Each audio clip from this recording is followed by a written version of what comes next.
And we're back here at the Land of the Rising Sun at Suzuka Circuit. We were previously with the F3 cars. Those guys put on a pretty solid race. All things considered, saw some fantastic action. Side-by-side racing through turn 1 and also through 130R. You can expect to see probably some more here, especially with significantly faster cars.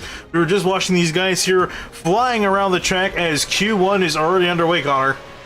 Yeah, I said to you I had to catch my breath with the difference between F3 and F1. These guys are flying around. I'm so shocked. They're about 20 seconds faster than what the fastest laps were in F3. I'm blown away with how fast these cars are going around this track.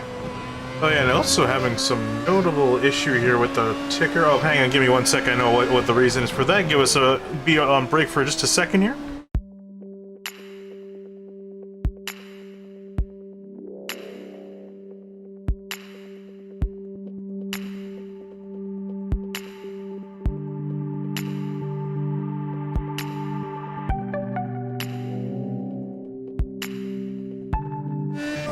Alright, the problem sorted. I have the wrong ticker on. I can see it's nice and beautiful silver here with the actual Formula 1 grid now.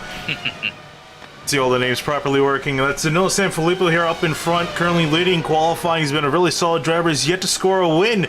That honor has gone to, there's Ben Fuller. Oh, is he not here? Yeah, I don't see Ben Fuller out on track. I was just going to say, because he was our winner the last 2 races in this series, and unfortunate to not see him here this week, so that's going to be pretty good for both the Sanfilippo drivers here. As, I guess we only have one also as well, so missing a few drivers notably. It's still a packed field regardless, and I will say if Danilo could keep this pace up in the race, he's got a good shot at just gapping the field. 6 tenths clear of Rafael Mata for P2. He is way out there in front. He's still trying to set faster laps. Yeah, and obviously here with Q1, here we're setting the top 15 drivers. They will move on to continue to put faster times and set the grid for them. Then Q3 will contain the top 10. So currently looking at Charlie Bass, he's currently sitting in 15th place on the bubble position. He's only 27 thousandths clear of Pedro Gomez, who's in 16. You see him pulling off the track here. I think he's ready to get back out there and put another flying lap down. And that's the thing with qualifying the way it is like this. You can't afford to have really any resting time. You need to constantly be out there pushing laps. Yeah, you can't really... I mean, the only thing you can really do is put new tires on. You can't really... You don't have much time for reset because you got to get around the track in about a minute and a half to get another lap down. I mean, you have to really be on it. You have to be all over. You have to get on the track pretty much at all times. You have to get fresh tires every couple of laps. It's really crazy to see the strategy play. Yeah, the gaps have been, it seems it's even expanded more between Gomez and 15th place. It now goes to Carlos Couton. And with Carlos, he had some interesting experiences at Brazil. You know the run down to turn 5 after Curva do Sol? Yes.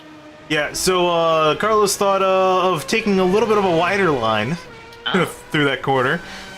He took it for a few laps and then was told to knock it off by the admins, and then he had to stop. The track limit, the stewards didn't like it? Oh no, they didn't like it at all. they didn't realize he was doing it at first, because obviously our admins also want to give a big shout out to them for giving us documentation and for these drivers. They've done a fantastic job. Well, Carl Flemister sitting in the 78, currently 21st. And Jason Siemens as well up in 19th. Both these guys do a fantastic job for this series and been doing a fantastic job working with us. But yeah, they basically saw it and were like, yeah, please stop. I remember that happened in an IndyCar race. I think it was Max Chilton at Long Beach. He was cutting a corner. There was a curb there and he was just cutting under it, I remember. And they gave him the drive-thru to tell him to stop doing that. That was, I guess, kind of similar. You guys are flying through 130R. It's kind of hard to keep track of them. How much side-by-side will we see this race there compared to last race? No, probably not. I think you're going to have a death sentence if you head side-by-side through there. If anything, you're going to see guys heading side-by-side entering the corner, but someone's going to have to give or someone's going to go flying off into the tire barriers. I think we might see a lot of people hitting those tire barriers hard. We saw one wreck with the tire barriers, and it was a pretty key wreck. It's a pretty big wreck in points there, trying to watch a couple people put some laps down. Trying to see if there's anyone coming to the line now who hasn't put a lap down. Bruno Canovas putting another lap down. He's third at the moment, as I don't think that was he's coming to his flying lap, but Danilo Sanfilippo, I mean, we thought he was fast already with a 30.1. He upped it. He's the first one to break below the 130 mark, a 29.9. He is absolutely smashing the field right now. Yeah, and unfortunately he's not here with his relative. I'm not exactly sure how they're related, but Marco Sanfilippo, both those drivers teammates with each other. Marco not here as well as Ben Fuller, and those guys have been notably completing out the podium, if not the top few spots in the standings. And not here. Bruno Canovas, he's actually been doing a really solid job. Ran really well at Road America. I believe finished 3rd or 4th, if I'm not mistaken, off the top of my head. And is currently running in 3rd. Did not do too terribly well at Brazil, but this run out in Japan looking really good for him. Yeah, really solid showing from a bunch of these guys so far. A bunch of these guys who really need a good run right now. Thiago Carreza came across the line to start his hot lap. Rodrigo Galigo, he's 22nd right now. He needs to get something better. I think he might have moved up a spot. That's not going to cut it. He has to gain around a second to get the 15th right now. Yeah, he's pretty far off the pace. 132.999, almost pretty much a 133 flat. So he's got a lot of time on the board to make up. He's 3 seconds off the pace. So he can definitely try to find some time to try to move himself up to the front. We got 24 cars here on the track. Setting down times. So, effectively a normal Formula 1 grid, or what used to be a normal Formula 1 grid back in the early just about 2010s. We wish it was a normal Formula 1 grid. Yeah. Need some more teams. Hopefully the budget cap. I'm really hoping the budget caps do something for us. You see, yeah. There you go, pull off the track. Let's see him checking out Canovas again. I think he actually moved into 2nd, just barely ahead of Rafael Mata by about a hundredth, I believe. Yeah. Really close. And actually, here comes Rafael Mata here through the final chicane here and into the final corner. He will come. Is this going to be good enough? Again, these guys aren't really need to fight a whole lot. They're just kind of putting in some fast times just because. Coming for his hot lap. He'll start his lap this time by, but these guys should be well and safe ahead of the cutoff.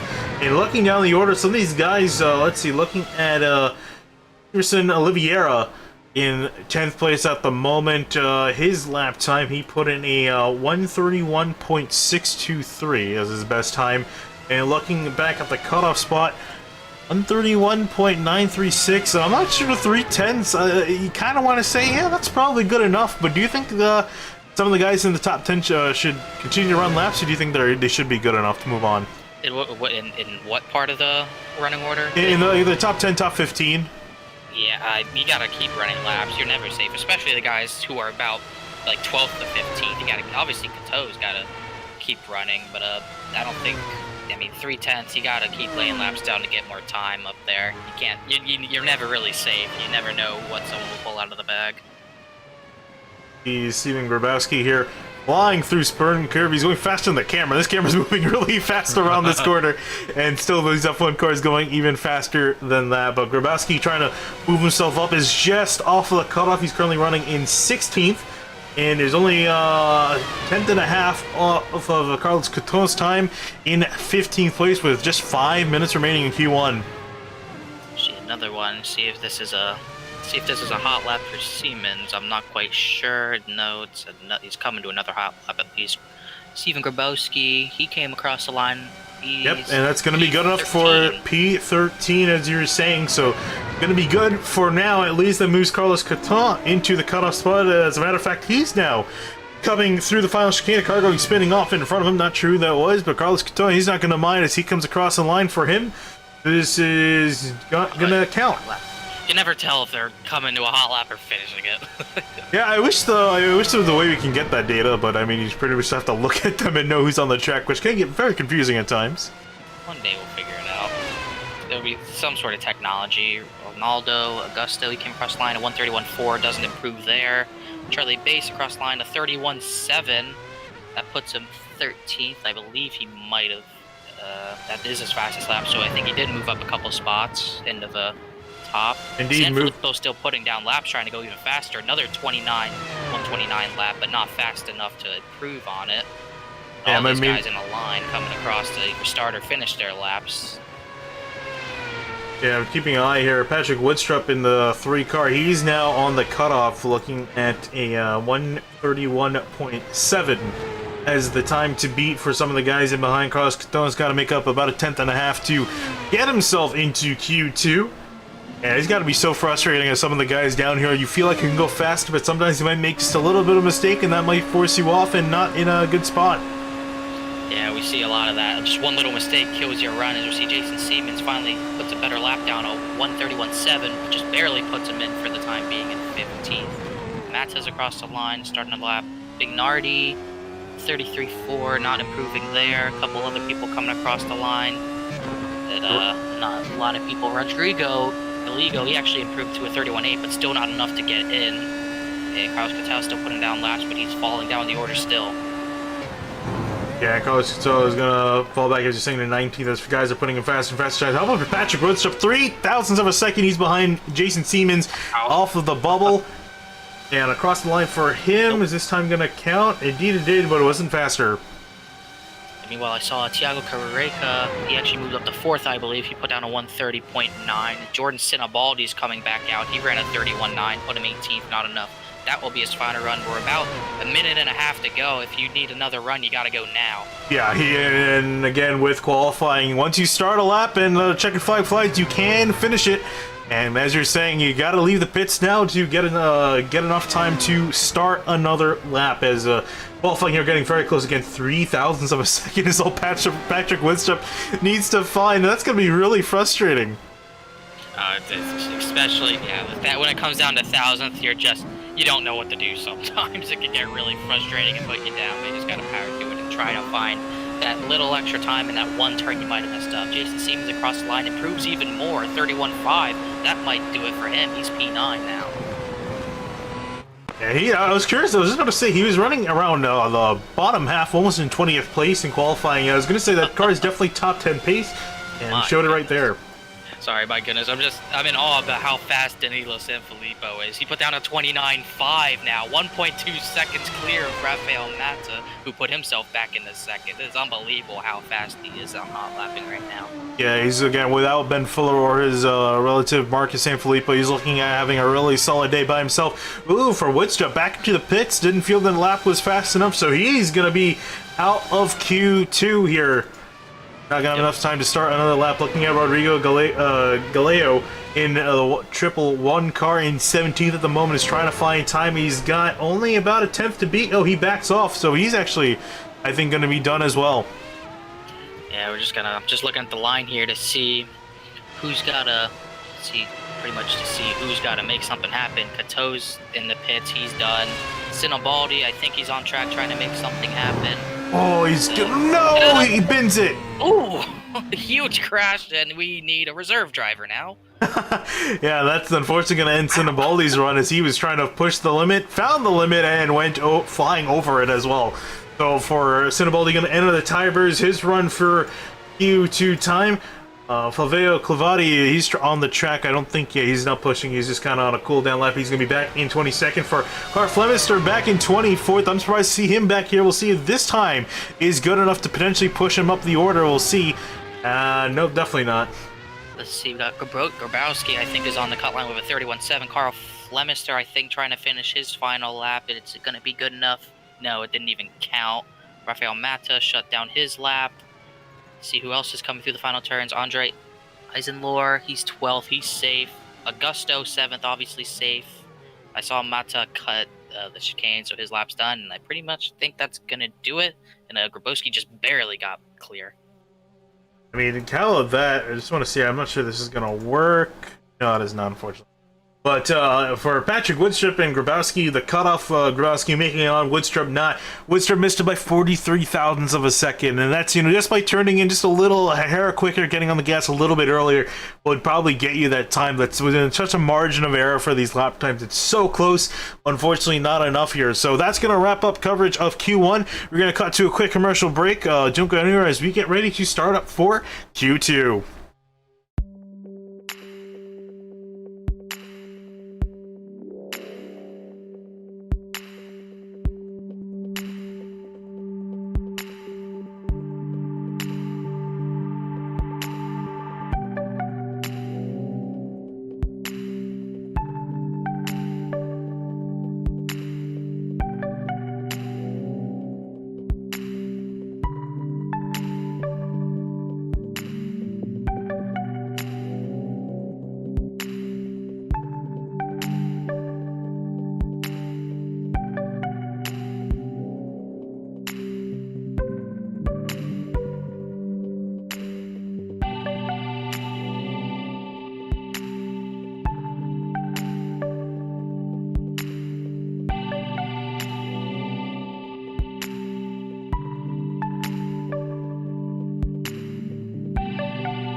Alright, welcome back live here from Suzuka for qualifying for the Japanese Grand Prix. Q2 is now up and awake to the cars flying on track. This is the top 15 from Q1 out here putting down some times. You saw it be pretty close with some of the other drivers in the order as everyone out for their warm-up lap. Danilo Sanfilippo showing some pretty strong pace, should pretty much be a shoo-in here going into Q3. Probably just we might just see him just set a really solid flying lap and call it a day, because he's looking like no one else is going to touch him. Rafael Mato is, I think, the only one really close to him, but that was only by a few tenths of a second to work with here. As you see these guys flying on through Degner Curve here to start their warm-up laps. Also looking at in behind, I believe that is... I'm trying to find the name I'm looking for. Oh, that's not Bruno Canovas. I thought that was. Who that driver was behind Danilo Sanfilippo. But again, 15 minutes on the board, already time clocking down. You see these guys flying through Spoon Curve at a high rate of speed. Interesting to see if we'll see some side-by-side action there. Connor is just taking a little bit of a break. We'll be back in a minute or two here to join me for coverage here of qualifying. So you see the guys in the background swerving to build up heat into the tires here. Sorry about that, just coming back. Needs a bit of a quick break, but yeah, I think we're gonna see a lot more people on track right next to each other, especially in this run, because of how the less time. 5 minutes might not make a difference to the people watching at home, but it makes a big difference. 5 minutes, that's a couple laps on the track that you're losing. Yeah, you can't afford, with the amount of time we had 20 minutes down for Q1. That gives you quite a bit of time to work with. You get some time to test out some stuff, maybe push the lap. You get more time to make mistakes and learn from it. Now it's going to be a lot more about pushing, because we trimmed the fat by quite a bit. We knocked out 9 drivers out of between Q1 and Q2. So now it's the cream of the crop pretty much here in with the top 15. So you can't afford to make a mistake, otherwise you're going to find yourself out. Yeah, if you were pretty much solidly in that first round of qualifying, you're pretty much using the 20 minutes as a bit of a practice session before the real race. And now you know how to hot lap, you know what mistakes you have to avoid, and you're a lot more experienced when the time starts getting cut down. You have less people to beat. We're looking at some drivers flying through here. Corey Whiting, didn't mention him, has made it on through to Q2 here, as on the beginning part of the track. Danilo Sanfilippo, he's leading the charge of drivers on their flying lap this time by. They're right on board here through the final sector with the 27. Yeah, we need to stay on board for a lap at some point, a single lap of his, because he's absolutely killing it in the hot lap game right now. He's so precise with all of his moves right now.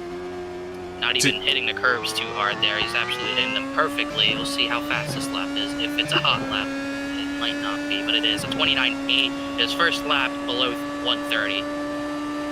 Danilo Sanfilippo here setting the first time on the board. That should stand in first for quite a while here. As we see Cody Sandwith back in second place, and in third goes Jason Siemens, who showed some pretty solid pace right at the end of Q1. Moved himself inside the top 10. We expect to potentially see him move on to Q3. Emilio Fernandez Garrido, he goes to P3 at 31.5. Good pace from him.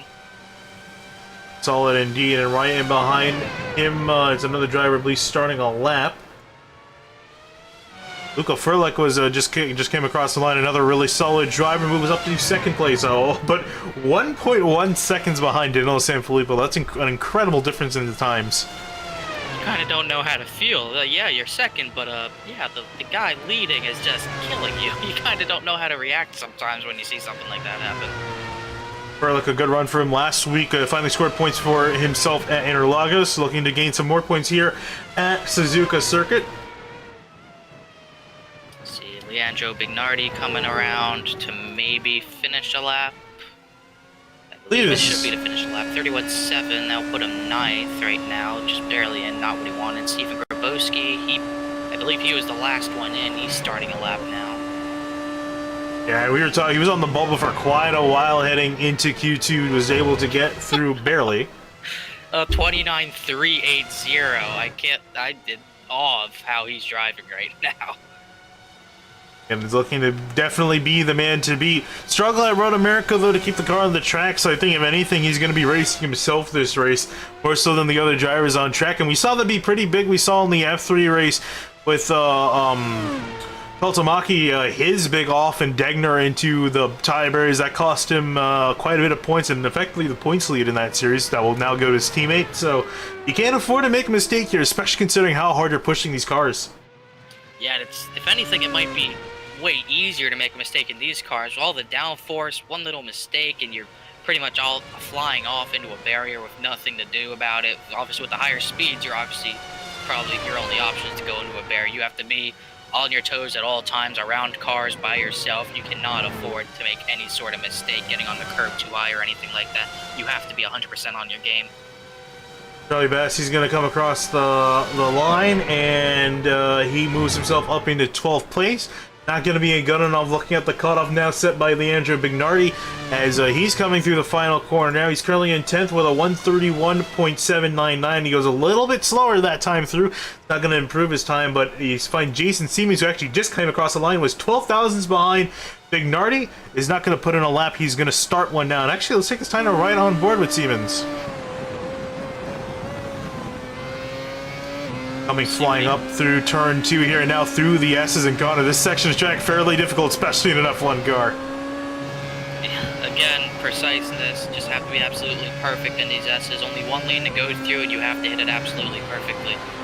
See a lot of these guys come out wide there. The cutoff that takes you back into the front stretch with the short version of this circuit. Got to be careful to avoid getting in the grass there. And then through Degner, it's caught a few guys off guard here. Very tough corner to navigate, and then up the hill into a hairpin. Got to take a kind of an awkward line into this turn. He chooses to go to the apex and kind of a little bit wide, not too wide out of that turn. He got a long winding right-hander here, pretty much full throttle right before the run of a big spoon. Yeah, and you saw him get a little struggling, get back on the power as well. Gotta watch out for that. A lot of power in these F1 cars. Then through Spoon Curve, you see him just getting close enough to the curbs, but don't want to get on them. There we saw drivers spin out in the F3 race, and then flying down the back straightaway over 300 kph down here into 130R. You need to have the fortitude to be able to take that full throttle, sort of easy. 1 wide, 2 wide might be a problem into the final chicane. You can't really hit these curbs too hard in these cars. He goes a bit wide there, kind of an awkward exit out of that final chicane. Can't go full throttle here with the bump that's there out of that final right-hander, and he's off to the line, and the lap's going to be a 31.426, which isn't enough at the end of the day to get in right now. Yeah, and I think we definitely saw him more just a little bit wide of that final chicane, and that I think could have been the 42 thousandths of a second that he needed to get himself inside the top 10. Corey Whiting currently holding that spot into the 12 car, sitting in 10th.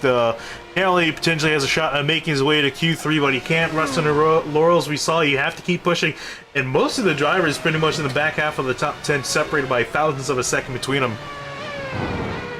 Yeah, it just takes that one little mistake, and you got to go around again, get new tires, and put another lap down. It's like we keep saying, very frustrating when that happens, but that's just how it goes sometimes. There's a couple of guys coming out of the pits to start their laps and all that.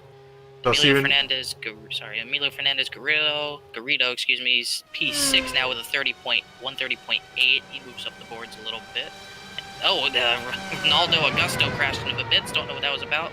Andre Eisenlord, I think, starts his hot lap. Corey Whiting comes around with a 131.8. He doesn't improve. And let's see, Charlie Bass came across the line, a 31.596. Also not an improvement. A couple of these guys just cannot seem to improve their laps here.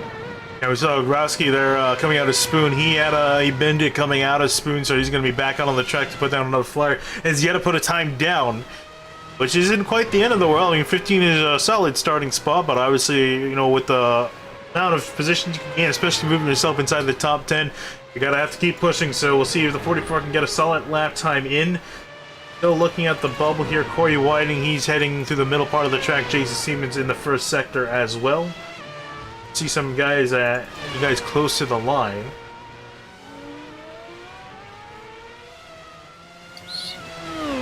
Luca Furlick, he's approaching the final chicane now, sitting in 5th. Another driver that should be good to move on to Q3.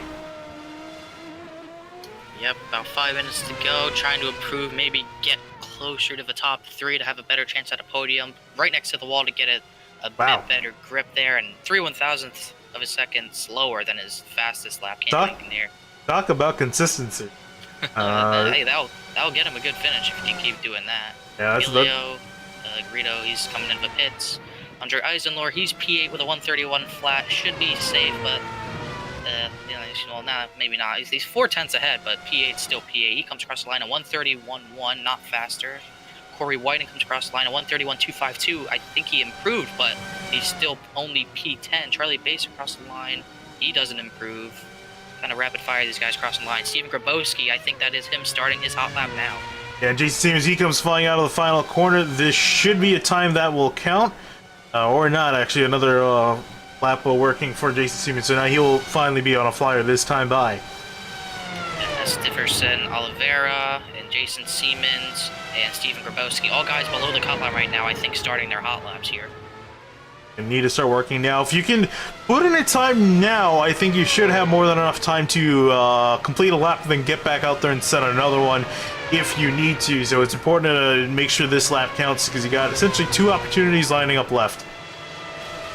Yeah, you kind of have to make, if you don't make this one count, you gotta go immediately, and no matter what the time you put down is, you have to make sure it absolutely counts for at least a time. Let's see, Grabowski, I think he's been on track 2 or 3 times trying to put a lap down and hasn't made it work, so hopefully this is the one that goes. And Steverson Oliveira in the 30 machine, currently sitting 14th. Needs to improve on his time. Cody Sandwith, he's actually sitting in the pits. I think he's waiting for get on track for his final run. Is only 12 thousandths of a second to the good on his time, so ahead of Corey Whiting sitting in 10th place. See him rolling onto the track. See Grabowski coming out of the final turn. I believe this should be his hot lap. He's made it cleanly around, coming to the line. Is it good enough? A 1:31.7, not really close, a couple tenths off. P14 for him. Jason Siemens coming across the line, so I believe in his hot lap. A 1:31.6, he can't improve, also not enough. He needs another run. Esteverson and Oliveira, a 32 flat, also not enough. Last in the session right now, so those guys just couldn't get anything going there. For guys in behind coming across the line as well. Ronaldo Augusto, guy in the red and white car, really solid times. Didn't really talk a whole lot about him, but he's been really good up inside the top 5 of both sessions, if I'm not mistaken. Going to continue that trend here, sitting inside the top 5. Should be good enough to move on. A really strong run from him. Good job getting around the track. I didn't see him. He's really clean along the curbs right now. He's really able to make good runs out of these turns. He gets to those apexes perfectly. And we just saw Steven Grabowski there coming out of Digner, was into the tire barriers trying to push the car. And guys now effectively going to be out on the track here. You need to start getting on the track for their final runs here. Dino Sanfilippo, who's not on the track, I think going to be more than happy with his time. 8/10 of a second ahead of Thiago Careca, who we're looking at the moment, sitting in 2nd place. He's competing with Mata for that 2nd place spot. I think going to be interesting to see Q3. I have a dirty feeling we know who's going to be on pole, though. I would think so, but I guess you never know. That's a big fight for who can get on the grid alongside Danilo right now, maybe get a better start and get in front of him. For Thiago Careca, he comes out of the final curve here. I want to say this is a hot lap across the line for him. No. No, just a warm-up lap for him. It's always so hard guessing. I know. Steverson Oliveira, he was on a hot lap. He moved himself only up into 14th, though, back from the last place spot in 15th. So not too big of an improvement for the 30 car. Yeah, that'll probably be Q over for him unless he can pull something out of the bag on the next lap. Leandro Bignardi, I think he just started his hot lap. This should be his final lap. He's up 2 tenths below the cut line. We'll see what he can do here, going through the S's right now. Fernandez Garrido behind him. And trying to see anyone else who is below the cut line on track. Charlie Bass is still out there trying to put something up there. Jason Siemens is coming out of the final turns now, probably to start his hot lap. Not quite sure. Again, we're always kind of guessing here in the booth if these guys are on a hot lap or not. For Siemens, not a hot lap for him. He's going to start one now. It's going to be his final attempt to move himself inside to Q3. He's only got to make, I was going to say only got to make up, but he's got to make up 2/10. That's quite a bit to ask for, so he's got to push. Yeah, he's got to find something there. We know Grabowski's not going to make it. He's, I believe, left the session, so he's just throwing in the towel, and he'll be, I guess, P14. Rodrigo Gallego never put a time down, so I I believe he's not trying to put another time down. Yeah, he actually, I think, is one of those drivers, I think, that had joined the wrong session, so I think he's, I forgot where he actually qualified for Q1, but he was not supposed to be here. As qualifying for Q2, checker flag out in the air. Guys can complete their times. Looking at a few drivers outside here, here's Jason Siemens. Andrew Bignardi, he's coming across now to the front straightaway. We'll see if this time is going to be good enough for him. Sitting in 12th place at the moment across the line. Stevenson of Oliveira went ahead, went up to 13th for Leandro Bignardi. Not good enough, going to have to settle for 12th place. Yep, and Esteverson actually moved up to 13th. Oliveira moved up, but he couldn't get anything done. Luca Furlich, he puts a lap down, not much faster. He's safe, though. It really comes down to Charlie Bass, Jason Siemens trying to put laps down. Bass coming to the line, 6.54, not going to be enough, doesn't improve. It's really down to Jason Siemens to see if he can knock out Corey Whiting at the last second here. Yeah, as the timer's ticking on here, out of the final corner, is this going to be enough for Siemens? He was inside the top 10 in Q1. Can he make it on through to Q3? 131.1, and will just make it in the nick of time. Will push Corey Whiting out of Q3. How about that? What a clutch lap there. He got all the way up to 9th there. He pushed Cody Sandwith to the bubble there, and Whiting misses out by just over 100th. That is a very clutch lap from Siemens there. Full display here. I guess I probably shouldn't do that. Technically, there's no winner in qualifying, but you can see your top 10 on the screen of drivers moving on to Q3. All the drivers on that list will have a shot now going to the next session for pole.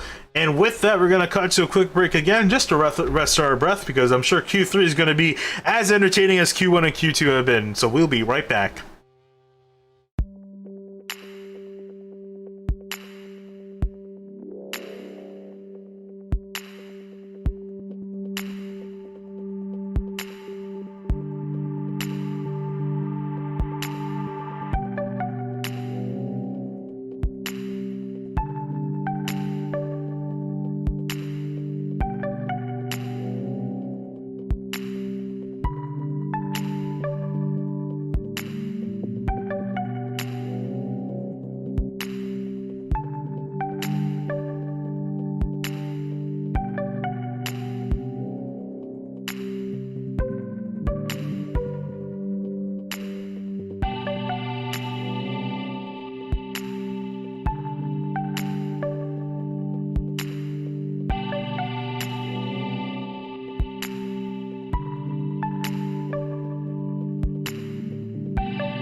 And the cars are already out on the track here for Q3. Time has just begun, and it's now the time for the top 10 to set their times here and see who's going to be starting on pole position. We have a feeling we know who's that's going to be here as we look at Luca Furlick, but all eyes go to Danilo Sanfilippo again, leading the charge of drivers out here onto the track to begin Q3 for the pole shootout. Danilo Sanfilippo, very strong pace, has been separated by tenths of a second to the guys in behind him, starting back and behind. I'm really looking forward to seeing if he can carry that all the way to pole.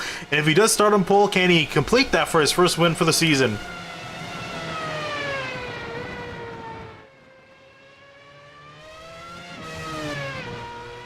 Comes flying out of spoon curve here as we got a few more guys in behind.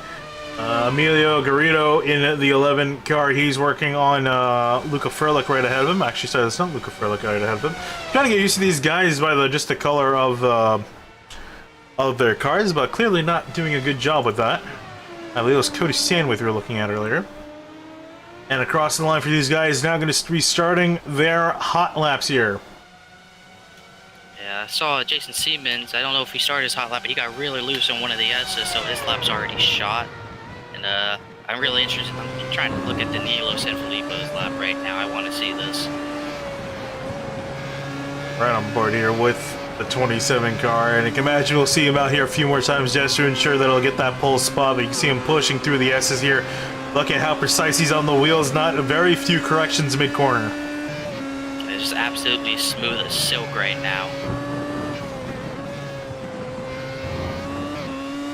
Great run out of Degner curve, now up into the hairpin. This is a really tricky corner. We've seen some drivers struggle with it and lose a lot of time, but for Sanfilippo, look at how smooth that, and again, is that smooth and consistency that's going to give you a lot of time. It's going to gain you a lot of time, especially out of the corners, being patient on the throttle, not overdriving it, just letting it glide all the way to the exit as far as it can go. A little bit of a mistake there, a bit too wide on the curve, but even with the speed he shows and all the rest of the corners, I still think it'll be enough. He'll definitely go out again to correct that mistake, though. Yeah, and coming flying up through 130R again, over 300 kPa is just about 180 miles an hour into 130R. Slowing the car all the way down here for the chicane. A little bit wide for that first entry, but kept it on through pretty nicely. And out of the final corner for Danilo Sanfilippo, he will start setting the times down for him. Be up, obviously, in first place of the first car across the line. We'll see that should stay, which we think it definitely will. Luca Furlick up in second place at the moment, as everyone else setting times. Yep, Furlick back to third now. Emilio Fernandez Garrido at 30.6. Andre Eisenlohr at 31.7. He's fourth. And put Ronaldo Augusto up to second with a 30.1. I think that's the fastest, might be the fastest anyone else has gone in the first these three sessions. Bruno yeah, Canova. I don't think, sorry to cut you off, I don't think we have seen anyone besides Danilo jump below 130. Yeah, it's pretty much been all him right now. He's the only one able to do that. Thiago Carreca, P3 with 30.4.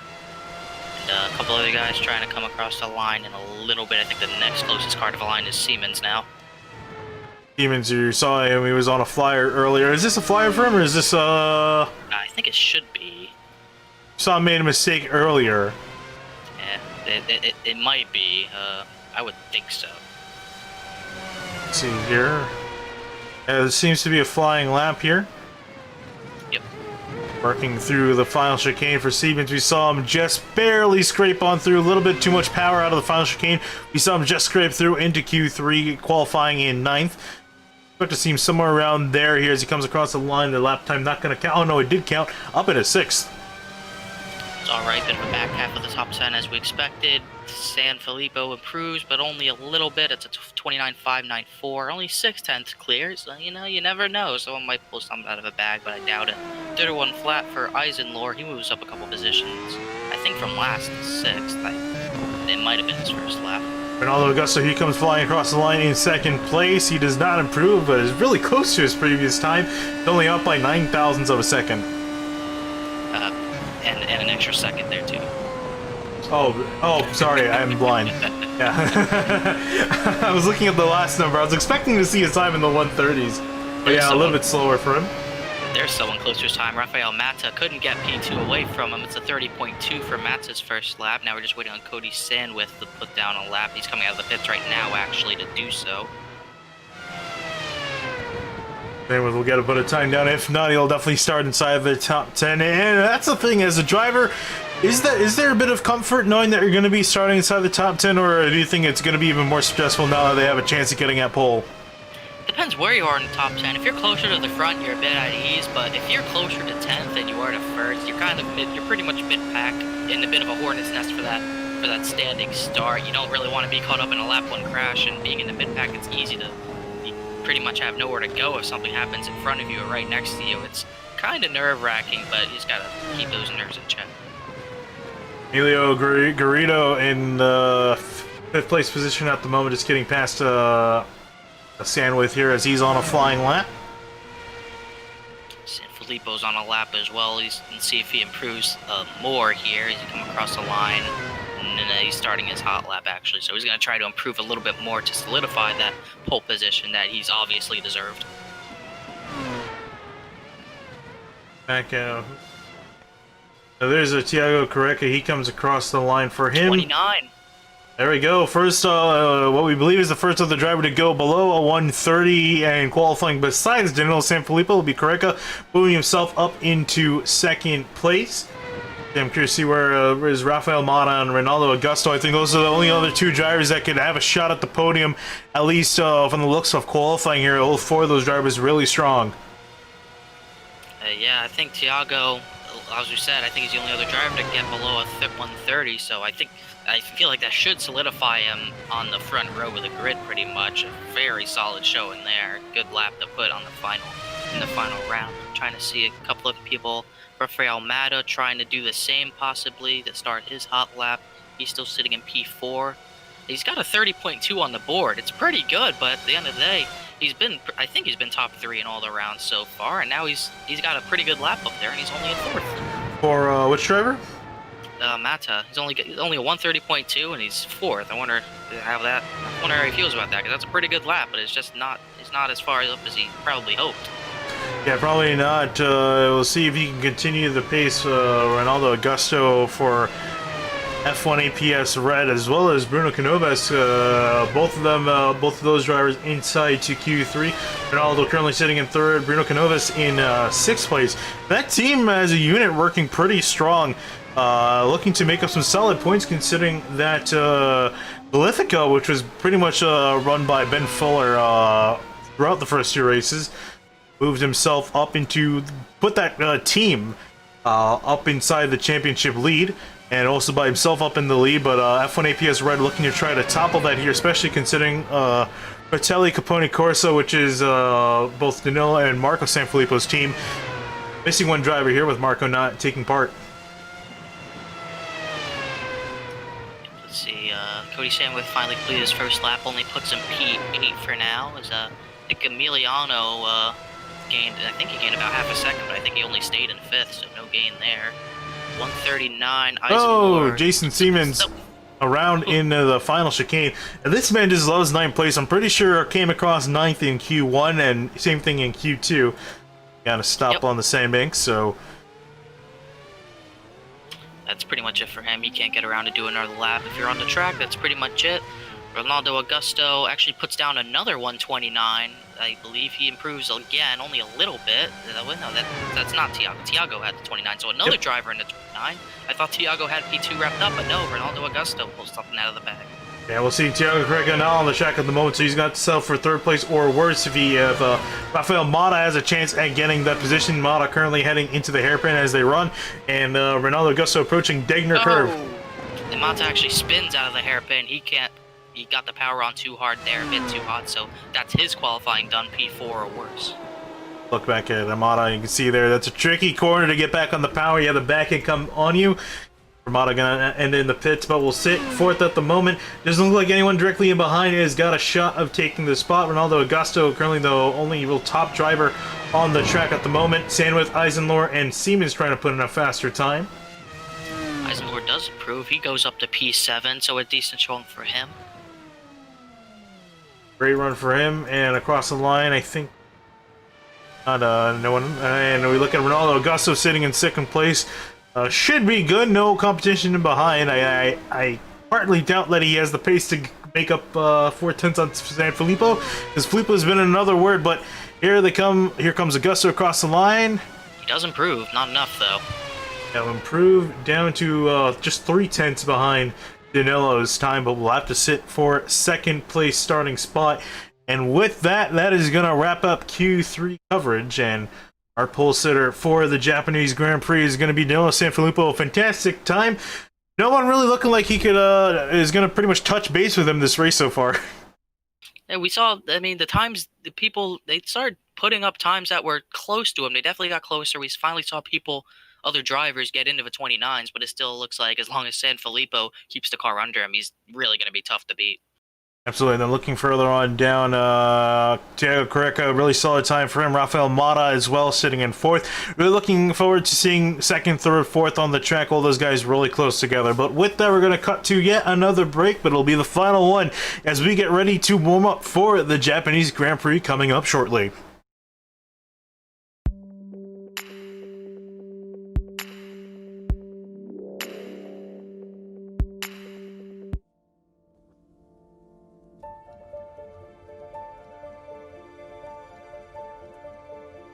My father's father had two brothers and a sister. His older sister, Hazel, had married a man named Jim Yunker, and he was involved in the bottling business early on, as early as 1906 in Indianapolis, and he sold flavors. He would have had grape, cream soda, blood orange, ginger ale. In 1915, he got the franchise for Coca-Cola in Indianapolis. So then we fast forward 20 years later to 1935, Jim Yunker approached my grandfather and his two brothers and said the franchises in Kokomo, Logansport, and Peru are available for sale, and you guys want this. Trust me, you want to get in the Coca-Cola business.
Would you like to have a career in racing, and if so, what would you like to do, Dale?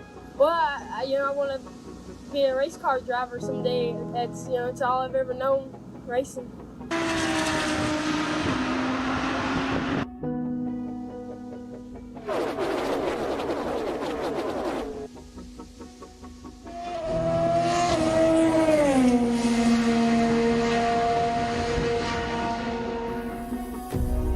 What did you want to be when you grew up? So many people live a life of what if. Go to school. Go to college. Get a 9-to-5. This is how we support our dreams. With a safety net. Because we're unsure about taking a leap of faith. Because we're afraid. As we grow, we cross things off our list of dreams.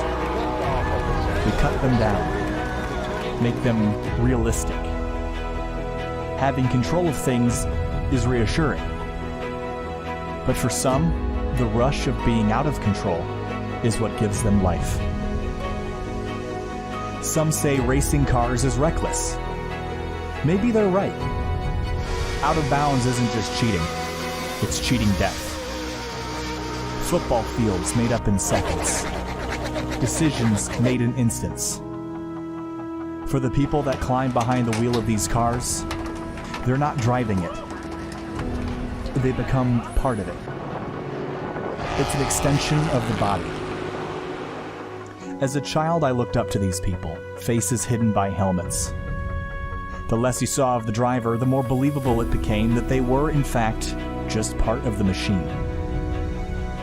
It's easy to forget that inside the cockpit is someone just like us, but with the mindset that fear is a motivation, not a barrier. But the reality is, race car drivers are not like us. They never cross anything off their list of dreams. They just keep writing more. Daytona. This is the finish of the Daytona 500. Side by side. Le Mans. Indianapolis.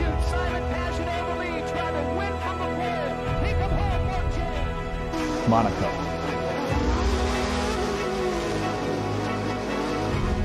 Places that used to be just places, now international symbols of victory.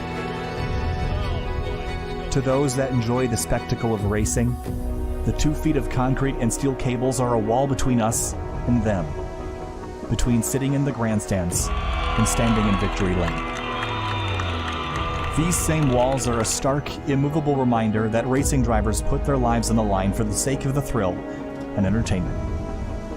Despite the risk,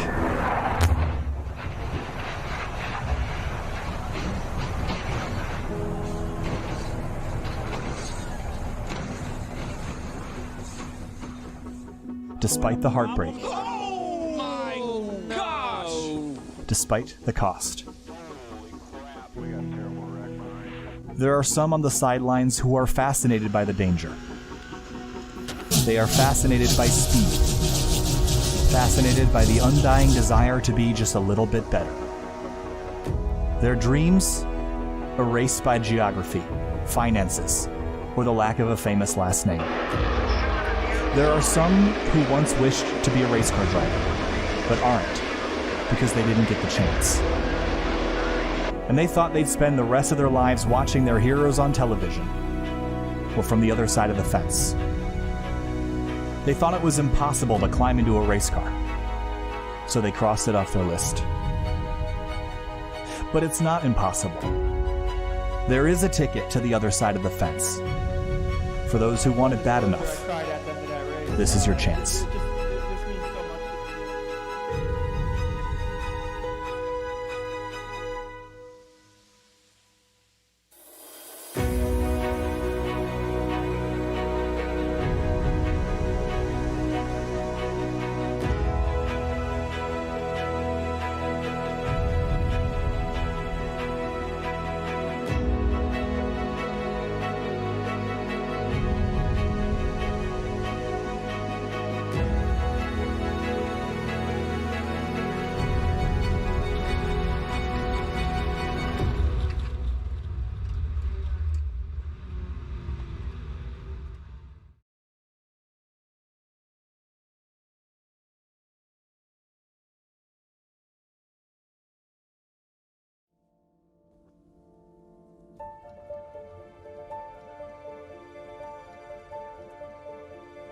father's father had two brothers and a sister.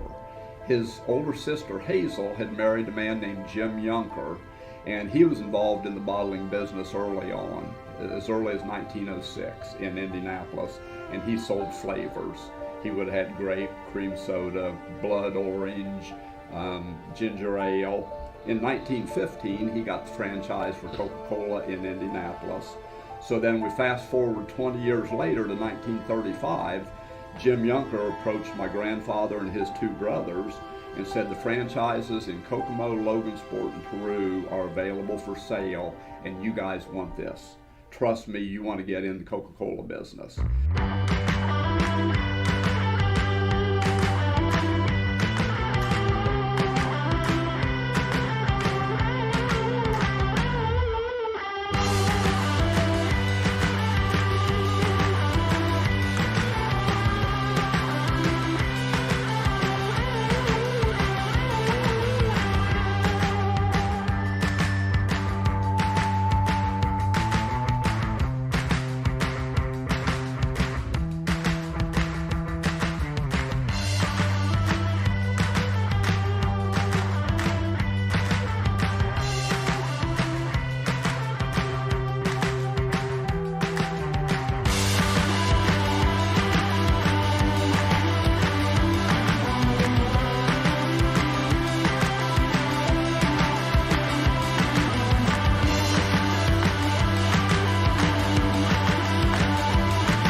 Back again here for the final, after the final break here in this race session. Get ready here for the Japanese Grand Prix. We saw an exciting qualifying session with Q1, 2, and 3 drivers just making it in the nick of time, but one driver really looking to be standing on top of the rest. Danilo Sanfilippo looking to essentially win this flag to flag in the lead, but you never know in a race like this, right, Connor? Nothing's ever a guarantee. We've seen him put down the hot laps. He's obviously been outrageously fast in hot lap speed, but yeah, I think you said earlier today at Road America, the last round, kind of struggled to keep the car on the track, and if he can't keep the car on the track for 35 laps, he's not going to have a shot at winning this race with making mistakes. So he's got the speed advantage. He really doesn't have to push 100% to stay in front of the rest of the field. He kind of just has to focus on racing the track, keep the car on the track, no mistakes, don't get too far up on the curbs and all that, don't overshoot a corner. You just have to be absolutely careful because, like I said, he's got the speed advantage. He just has to be a little bit extra careful. Yeah, and looking at the rest of our calendar, I mean, I would argue this is probably the most technical circuit on the calendar. Very tricky Suzuka to drive. They can definitely catch out quite a bit of drivers. We saw in the F3 race, it caught out quite a few of those drivers in that field. And I think we might see something very similar here on the F1, especially considering how close these guys have to push these cars to the limit, especially through turns like 130R here.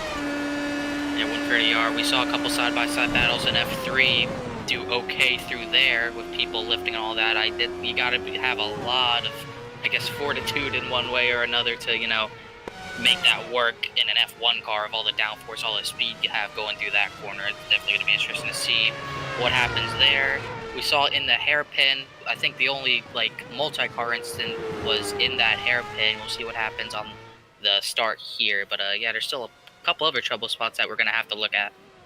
Yeah, absolutely. See there, Jason work on through. Didn't quite have, I think, the Q3 he would have hoped for after showing some pretty solid pace earlier on.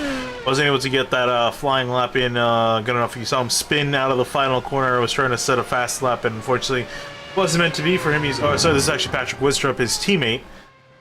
In the 3 for Woodstrup, he's going to be starting further down the order. For Siemens, he's going to be starting in 10th.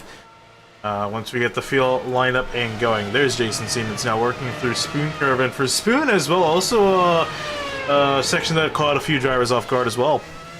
Yeah, with that curb there, you have to take it wide to get the good run out of that for the long stretch, but if you get too far on that curb, you'll just pretty much spin out. I forget who we saw it with, but we definitely saw it in the Spoon. Someone got their right sides too far up on that curb, and it just slid and spun. I believe that was Piltamaki. That was his first incident, and we saw him that spin out at Degner that ended his race, so going to be all about keeping the car on track for this race. I think you're going to be driving the track definitely more than the other drivers around you. I think these guys have to keep that in mind as we were talking about technical circuit for these drivers. And for Danilo Sanfilippo looking to get his first win of the season. Ben Fuller took the first 2 wins. I was hoping to maybe see, maybe if him and even Marco Sanfilippo, for that matter, were going to show up here. If they weren't able to make qualifying, just start from the back of the grid, but it looks like they're not going to be here at all. So Sanfilippo looking to make up some pretty solid points in the championship. Yeah, like you said, racing the racetrack more than the drivers, you kind of have, I'd say for 34 laps you're doing that for the most part, because when you're going into turn 1, you got nowhere to go. You're obviously surrounded by pretty much every other driver. You kind of have to hope everyone knows how to sort it out single file. We actually saw in the F3 race, they sorted out fairly well, only an incident here and there, a few, but they sorted out well in F3. I assume we should expect better in F1 in this race, but you never know. We could see some crazy action here right into turn 1. Yeah, and you got to talk about that as well, heading into turn 1. F3 race start surprisingly clean, I gotta say. I was expecting to see, typically you see one guy go flying off the track, or at least into the runoff area to the side. Are you looking at someone? Sorry, someone, it was just a bit of an accident there. Carry on. Yeah, and so what I was saying is, coming through turn 2, I was surprised we didn't even see someone go wide into the runoff area that's present. Typically it's very inviting for guys to go 3 wide into this corner, and someone getting pushed out wide here as we got the track rolling over here to gridding, and we'll get ready to set the order here for the Japanese Grand Prix in just a moment. Find my correct camera. I have too many cameras around this place. There we go, found it. That's what some people love to argue. We'll quickly go through your starting lineup here. We'll go through the first few rows here. We got Danilo Sanfilippo starting on pole, Ronaldo Augusto starting next to him, Thiago Careca starting in 3rd, Rafael Mata in 4th, Emilio Fernandez Garrido in 5th, Bruno Canovas in 6th. And you can see also your starting lineup from 7th through 12th on the screen. I'm really trying to quickly roll through this because they do not give us a lot of time. We only have a minute for gridding here. As we go through your starting lineup in a very quick order here in just 10 seconds to lights out. Yeah, I'm interested to see who's going to get the good launch. Obviously, we keep talking about how great Danilo's being. This is going to be a pretty big moment in the race if he doesn't get a good start off the line. Well, I expect him to maybe keep the lead, but he's got to get a good one going here. Here we go, and 5 red lights. We're away we go, and Sanfilippo got a really good jump there. Oh, and a spin of the tires from what looks like Ronaldo Augusto. No, it's Thiago Correca that's going to fall down the order as he was spinning the tires. Into turn 1 they go. Fairly orderly start from the front. Some contact in the back. Yeah, someone went up in the air, I believe. Rodrigo Galigo, big crash into the barriers. His day's already done. Someone going through the gravel in one of the S's there. I think it was Bruno Canovas who went off there. That's really unfortunate for him, running really well in the points stand. He's going to fall outside of the points for now, back to 11th place in a very fairly messy start. Oh, I think another car has had some trouble. Stevenson Oliveira, he's gone around. Oliveira, he was decently fast, and he's going to drop down the order now. Now he's got a lot of work to do. As the field working through the hairpin now, still some more stuff going on in the background. Corey Whiting actually slammed the back of Esteverson there, so Esteverson's got damage as well as Corey Whiting. In the field now, the rest of the field working down to Spoon Curve. You already see the gap that Danilo Sanfilippo is working on our leaders. Ronaldo Augusto currently lined up in behind trying to chase that 27 down, but he's got to worry about Rafael Mata in the 96, who's been showing some pretty solid pace again. Was looking forward to these two guys battling out for that second spot on the podium, already starting it off early. Look at the single file line throughout the rest of the pack here. A lot of single file, really no pass going on here. No one really wants to show it up the inside this early. Rafael Mata here now working out of the final chicane, currently running in 3rd position, right in behind Augusto, again holding on to that last spot on the podium. But you can see our leaders now work through the front straightaway and now flying back up into turn 1 orderly in a fairly orderly fashion. You see Thiago Correca trying to have a look for 4th place, couldn't get it done. Forgot to see what happened, but I think Jason Seaman spun out of the final chicane, so he's dropped down the order from where he was. I saw someone pull into the pits. I'm not sure who it was. It was Silvio Brizola. I wonder if he had maybe a jump start penalty or something, because he's in the pits early. Yeah, unfortunate for him. We'll take a quick look back at Jason Siemens, what happened to him, and this is heading up into the final chicane. You're right. Up. I think got too much curb and around he went. Fernandez has gone off track in, I believe, I'm sorry, I don't know my corner. I think it was Dayner. He went off there. He was able to keep it out of the barriers, luckily, but he lost. That could have been a catastrophe, but he keeps his car under him. The look here, he was right in front. I want to say that's Thiago Correca. And seeing Wow get a bunch of current heading right into Degner, went off again on the exit. Somehow only lost 2 places, and the car seems to be fine. I don't think there's any damage to that machine. Definitely lucky to get away with no damage. If he indeed didn't get damage, he could have gone into a barrier. He's a bit lucky there for sure. With Joe Driver. Sorry. No, he's... Nope, sorry. I was gonna say Cody Sandwith caught a great run on Burrito here, heading into 130R. Oh, both of them going side by side. He's seeing Sandwith having to back off for just a second. That allowed Leandro Bignardi going to try to make a dive up into the chicane. Can he slow it down in time? Barely. Oh no! Sandwith gets into him, and Bignardi's around now. And now it's Sandwith who's spinning out of the final chicane. Oh man, it's some major stuff going on for these drivers, and as Sandwith some contact there. I was amazed you didn't have a wreck a few corners before that. Charlie Bass goes by Bignardi now. Bignardi's maybe has some sort of damage because he got clipped there, as we saw. Yeah, he got hit by there by Bignardi, or sorry, Sandwith went into Bignardi and knocked both of them off the track. So you guys dropping out of the order early on, at least falling down the order, not completely out of it just yet. Yeah, kind of saw that coming. 3 cars going into that final chicane, kind of battling with each other. That was pretty much never going to work. And that's kind of unfortunate that happened. He wasn't happy with Sandwith either at all. Looking back up the order, looking at Augusto and Mata fighting on for 2nd place. The gap already, Danilo Sanfilippo off to a fervent pace, 2 seconds ahead of Ronaldo Augusto, and already still going pretty fast. See if he can keep that up in the race. We got Leandro Bignardi trying to look at his car to see if he got damage after getting shunted in the side. Yeah, I'm not quite sure. One thing to note, Andre Eisenlohr, who qualified 7th, he didn't start the race, so he's not going to get any points. For some reason, didn't start the race. Had a good qualifying effort, but couldn't do anything in the race, I suppose. Yeah, I'm not sure exactly what's the case there, but unfortunate to see after you're saying qualifying really well.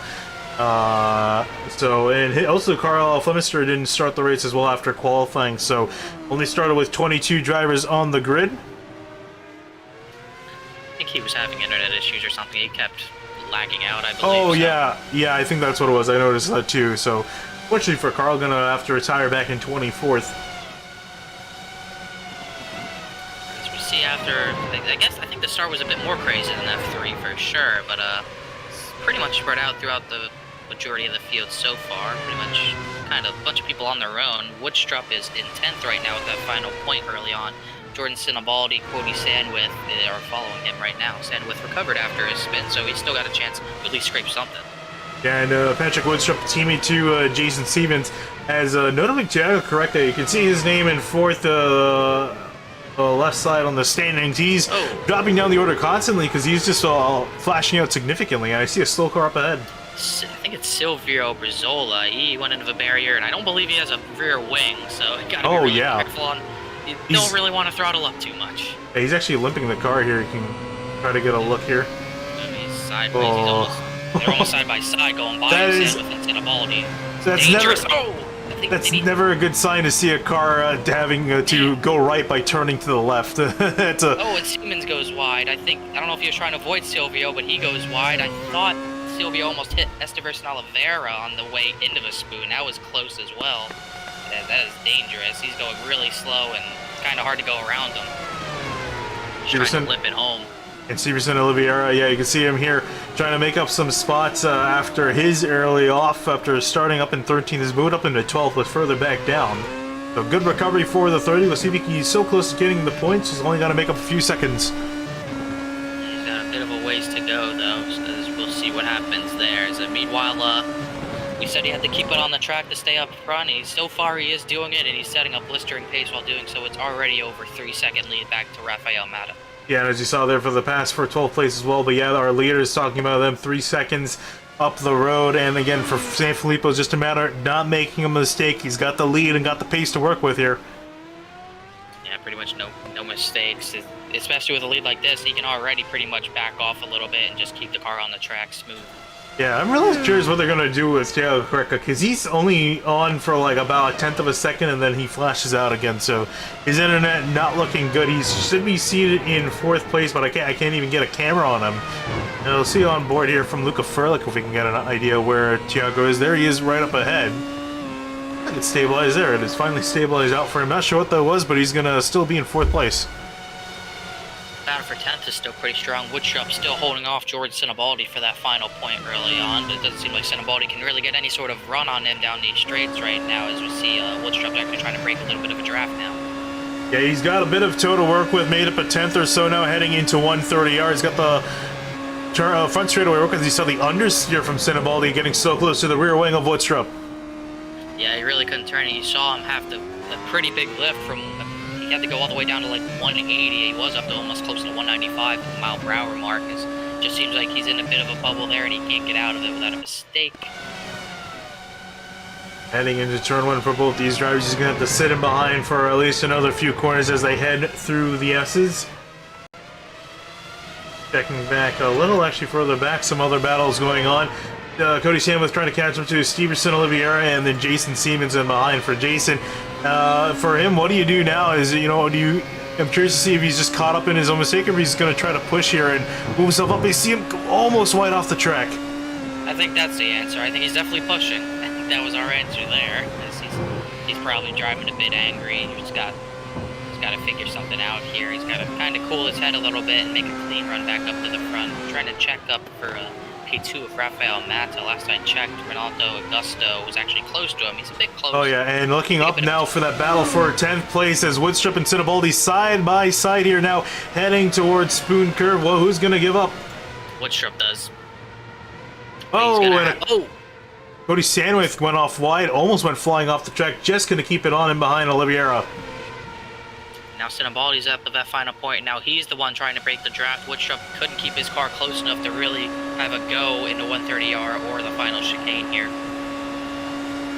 I'm curious to see now if Woodstrip can try to make up some time back on Cinnabali to potentially make a pass here down the front straightaway. It doesn't look like Cinnabali got a pretty good run.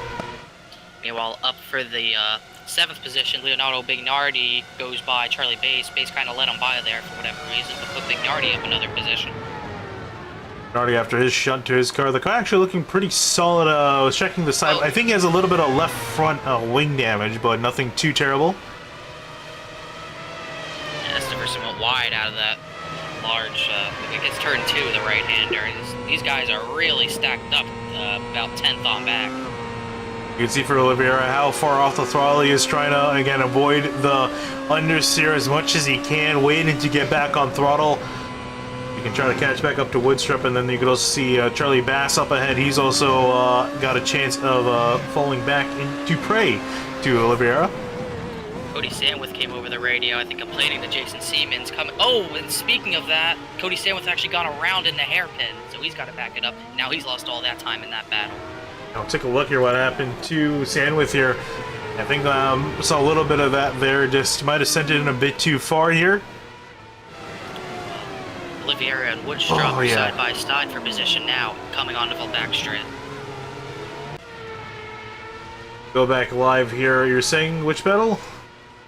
Oliveira and Woodstrop, they were side by side. Oliveira got back in front of him, I believe. And, yep.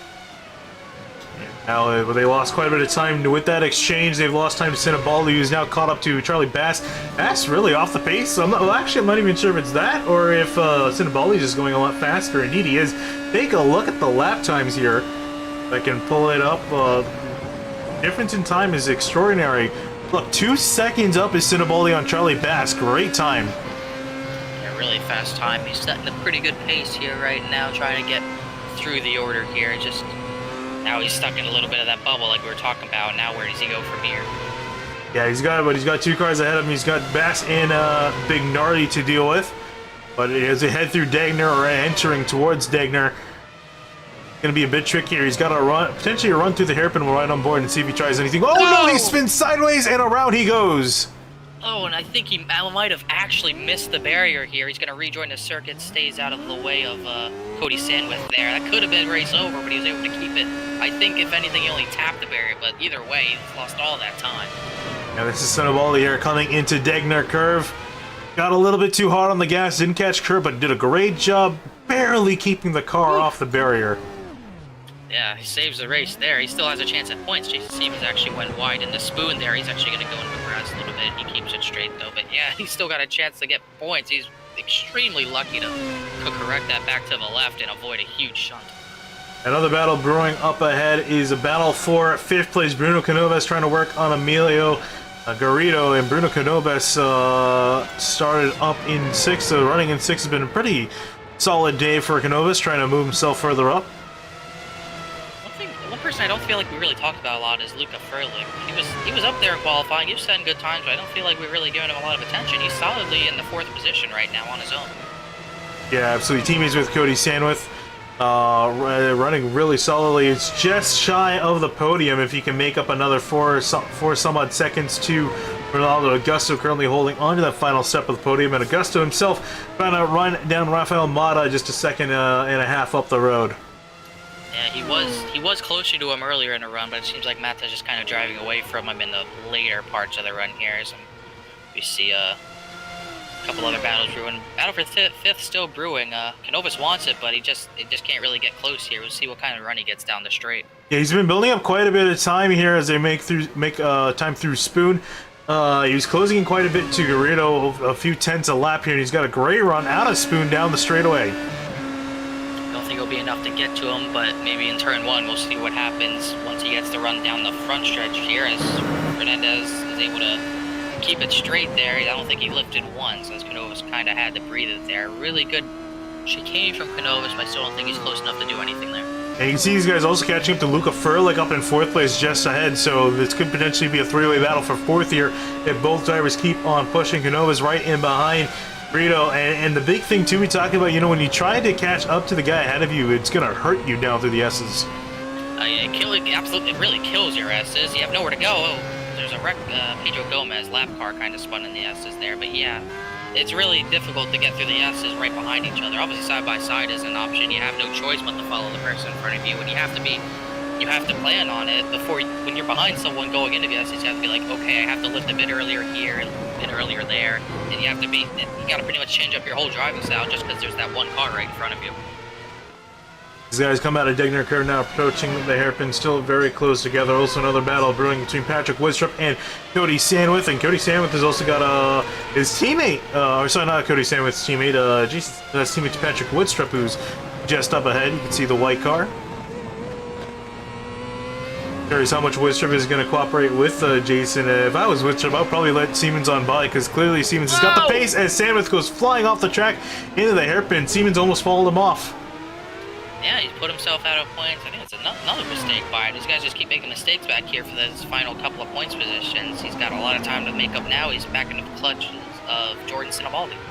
Yeah, and for Sandwith, he's been really struggling in that hairpin in particular. It's the second time he's made a mistake down there. Sinabaldi, too, has got some really solid pace. One of the fastest guys in the midfield, I would argue. But consistency, again, you got to keep the car on the track.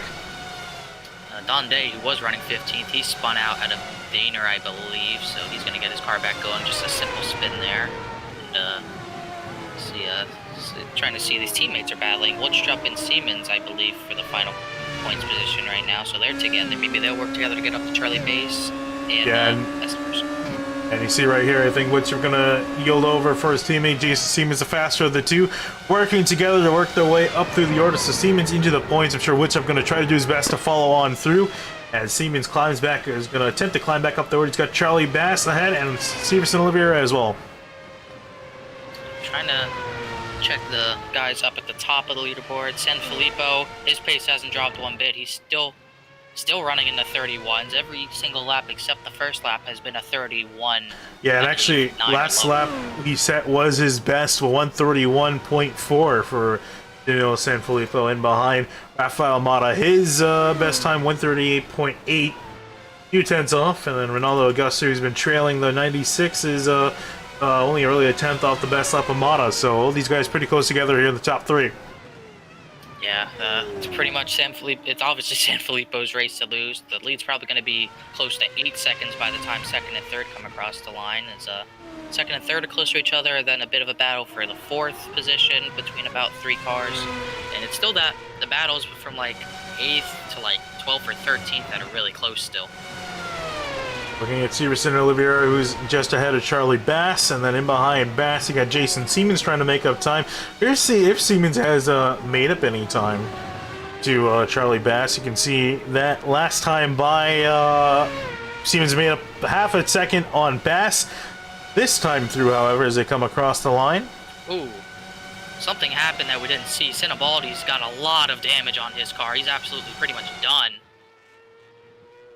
Yeah, that car really, yeah, you weren't kidding. You missed something big. I don't know what happened, but found it. Happened in the S's. Oh, is that? Oh man, he hit. I think Cody Sandwith. It was Sandwith. Sandwith spun in the S's and he had nowhere to go. That is unfortunate. Wow, it's a huge crash as well. Trying to see what happened here with Cody Sandwith working through the S's here. Did he get too much curb grass? Got some grass on entry, upset the car. Around he went. Flying back on the track and just got T-boned and up and over. Goes Sinabaldi, where's the halo when you need it? I don't know. Style points for the landing, but unfortunately the car doesn't like that landing. He's done. He got the worst of that. Sandwith's car for some reason actually looks decent.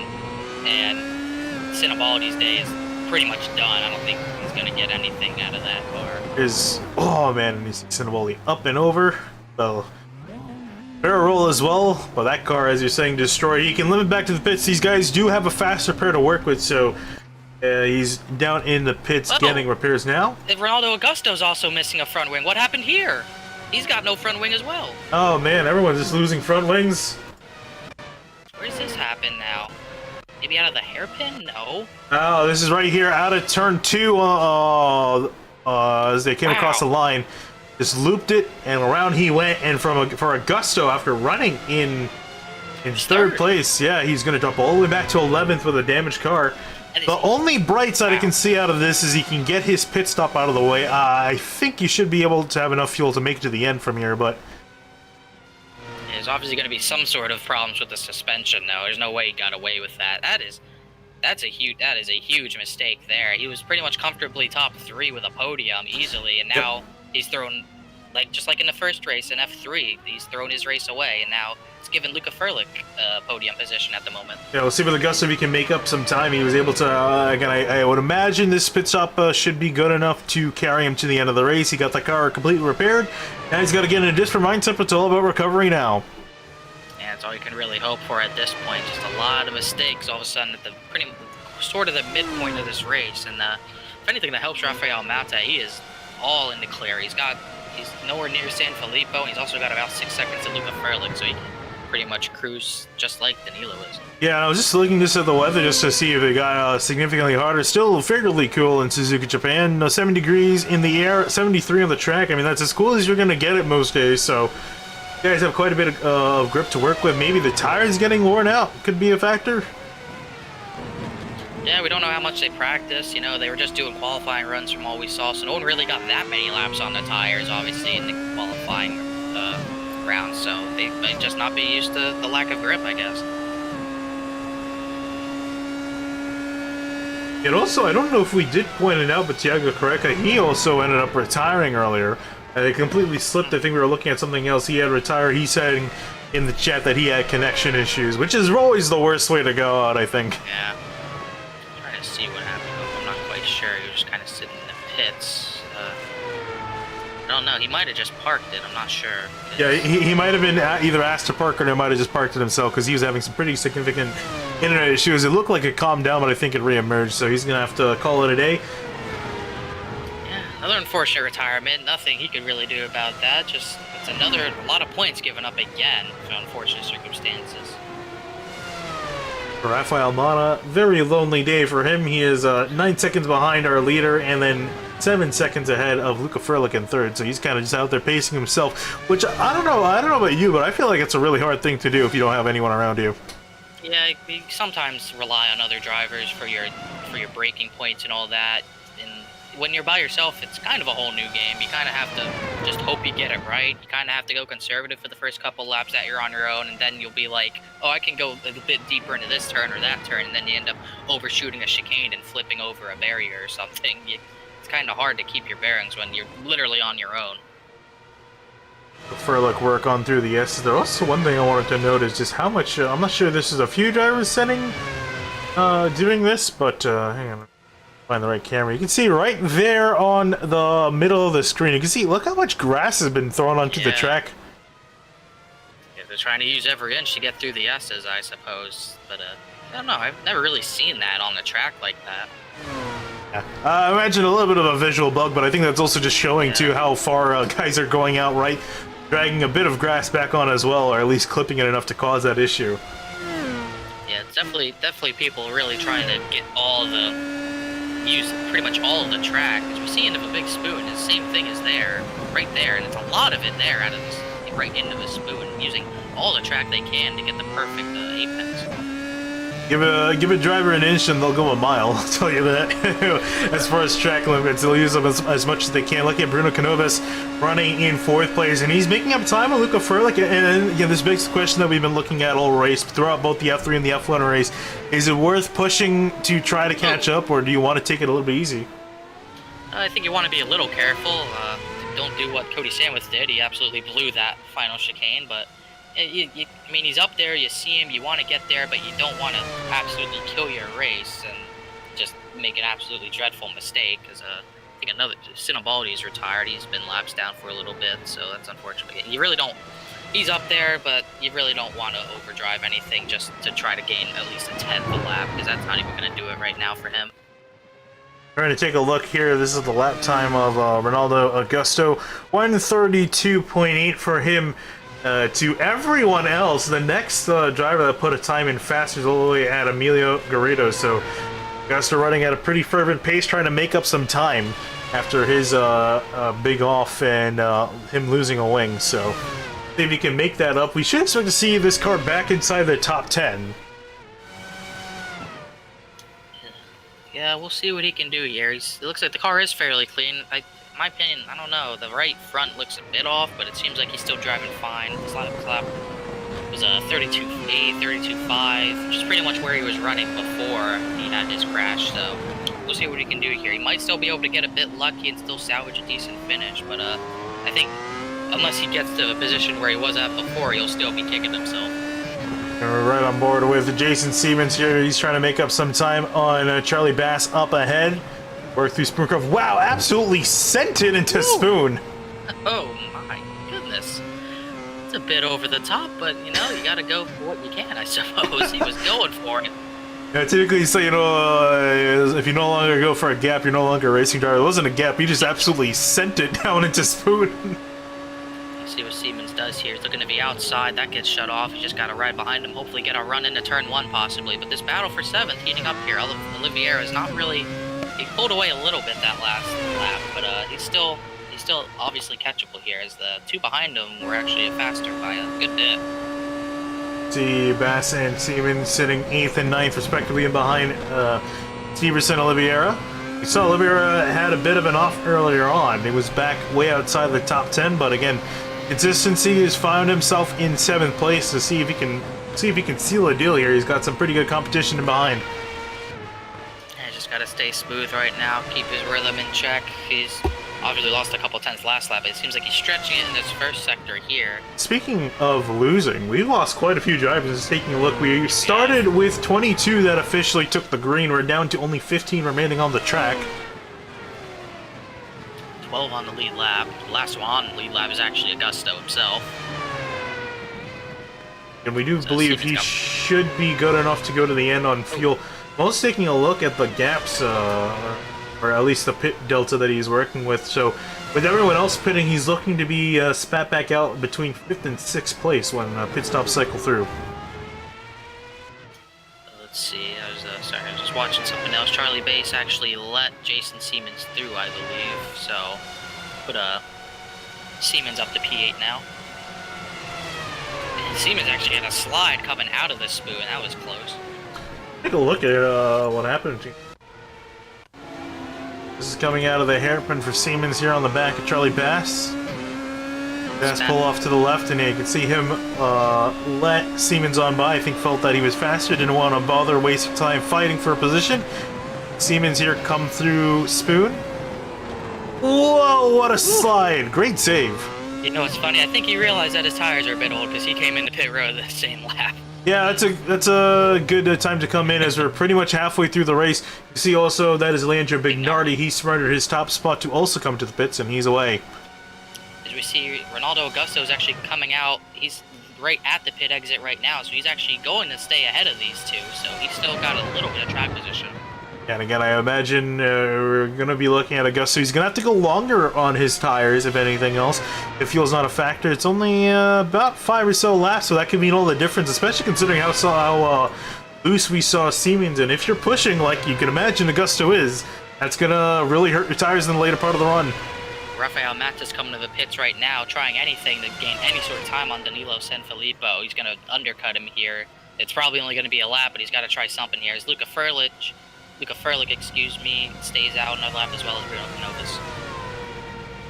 And I definitely agree with Mata. You got to try something. I mean, considering the gaps he has to the other drivers around him, you're better off flying out stuff, but will slowly roll his way on a pit road. Fernandez Garrido comes in as well. I believe he was 5th.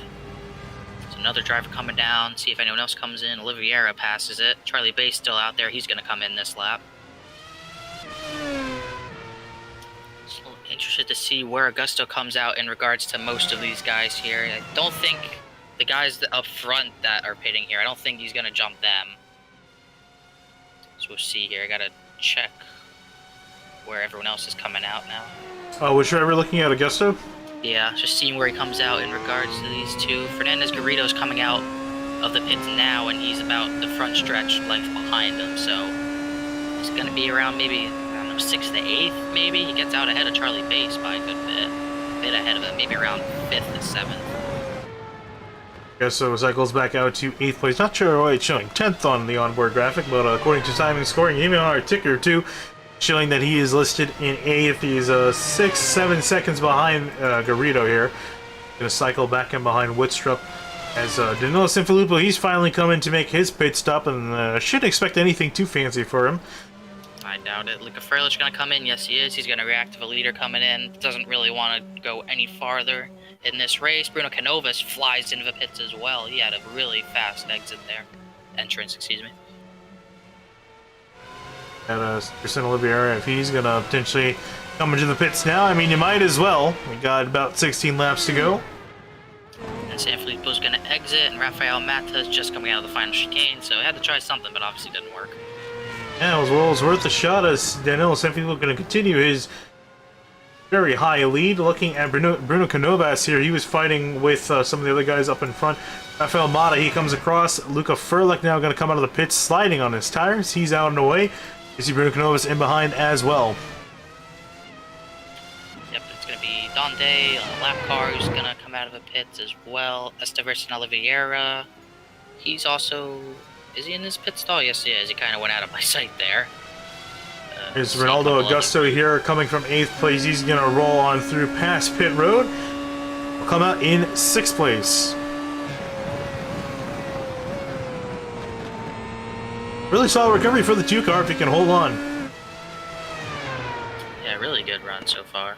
And actually, he's looking at the lap times. He's actually... Oh, that is definitely incorrect. He did not make up 31 seconds on Garrido. I was expecting it to work properly this time, but I think Garrido is still on his out lap. Yeah, Luca Furlick, I think, benefited from that set of stops. Bruno Canovas was closer to him for that battle for that 3rd position, but he's actually gapping Canovas by a good bit now. Yeah, you can see a bit of a difference here. Oh, that was not the right one I wanted to pull up. I wanted to pull up this graphic. Nope, that was the same one again. That's the one I was looking for. Looking at the pit lane times between these 2 drivers, Luca Furlick spent 33 seconds on pit road. For Bruno Canovas, it was a second and a half slower on pit road. He had faster time in the lane. The pit stop was just way too long. It's unfortunate. Can't do anything about that. Yeah, might have just been too careful trying to get back up to speed, and you gotta be quick. You obviously don't want to floor it out of your pit stall because you're gonna spin the tires. So I think that's where he lost some of that time, and it translates to quite a bit, that gap between himself on the track and Furlick pretty much doubled because of the pit stops. Yeah, it's pretty good. Furlick, after the incident with Augusto, he's looking prime for a podium, but Canovas could always chase him back down. They were close earlier. Bignardi and Oliveira in a bit of a battle. Bignardi a big lock up into the chicane. You see Charlie Pass also sitting in behind. Here comes Oliveira with should have a pretty solid run here down the straightaway. Yeah, Leonardo was trying to protect that bottom lane from Esteverson. Esteverson's going to take the look to the outside. He's going to go for it. Doesn't really have the positioning, but he's going to go for it anyways around the outside. Can he get the move done? Not quite. They're going to be side by side to the S's. Then this could be trouble, but it's going to be Leonardo backing off. Did not want to be a part of that battle. Esteverson, that was a crazy good move. Yeah, we're gonna ride on board with that again because that was fantastic stuff. A textbook move, gotta say, through turn 1. We'll stay on board with Oliveira this time by. He goes for it. He knows he's got to go for it now. He's already too far up on him. Doesn't go too wide there. He's able to keep enough momentum through there that he doesn't lose that time, and he gives his opponent no choice but to have to lift. Can't go side by side through there. Textbook move. Yeah, and he pretty much, the driver closer to the entry of the S's there is going to be the one that stays on the guy on the outside. Would typically back out unless you really want to force the issue, but at that point you're probably going to go flying off the track. But still not done just yet. Lorenzo Bignardi still sticking in behind Oliveira. He's got to watch the understeer out of the corner there. You see him have to back off the corner, but trying to build up that run to fight back. I'm wondering what Charlie Bass is going to be able to do here. He was letting people by on that first run. We'll see if he gets a bit more racy on this run to the finish here. As all 3 of these guys on top of each other. The Bass goes wide there. Even to the chicane goes Bignardi here. Ooh, much better exit. Has to wait to get on the throttle just a little bit. Runs a little bit wide to avoid the bump. Got a bit of a run. I think might be a little bit too far back here. I think so. He doesn't really have the run on him at all, but we'll see. He doesn't really... I don't think he's there to have a peek. He does look to the inside, but not there to make any sort of move. I try to force Oliveira offline, but not going to phase the 30 car at all. They'll continue on as they run. Closest battle on the track between these 3 drivers. Everyone else separated by a few seconds or so.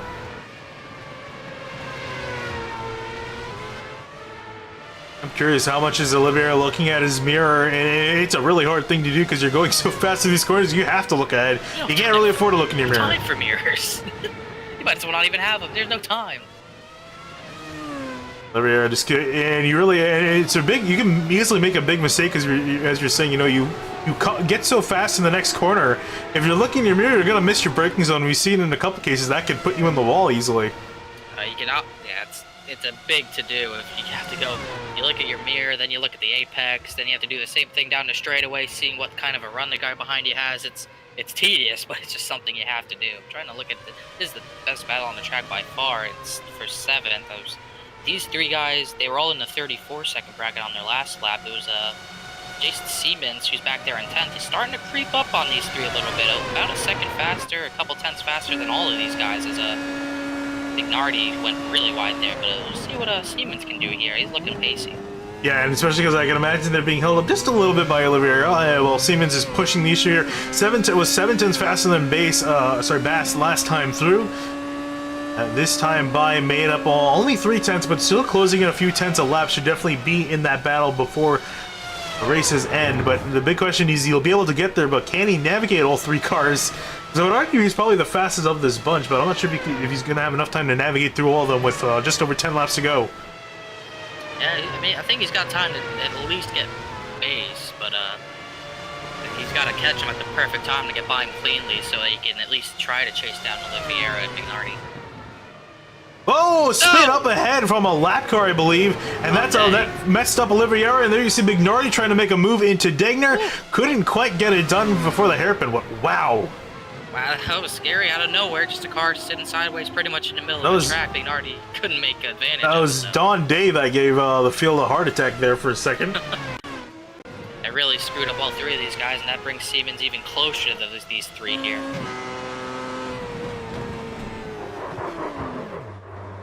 Look at any other battles. Luca Ferlich, who's still steady in 3rd. Actually, Bruno Canovas about 3.5 tenths faster last lap. He might have something in front of you here. Yeah, looking at Don Day here, you see him spin in the field coming right at him.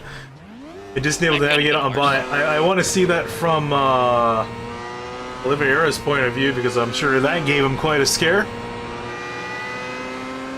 Gave me a scare. Of course it gave him a scare. This is on board. He's able to see a little bit, but then, oh man, you have to make that split-second decision of where to go as a driver, and then you saw Ignardi make that move there. You never know if they're going to hold the brake or come out right in front of the pack again.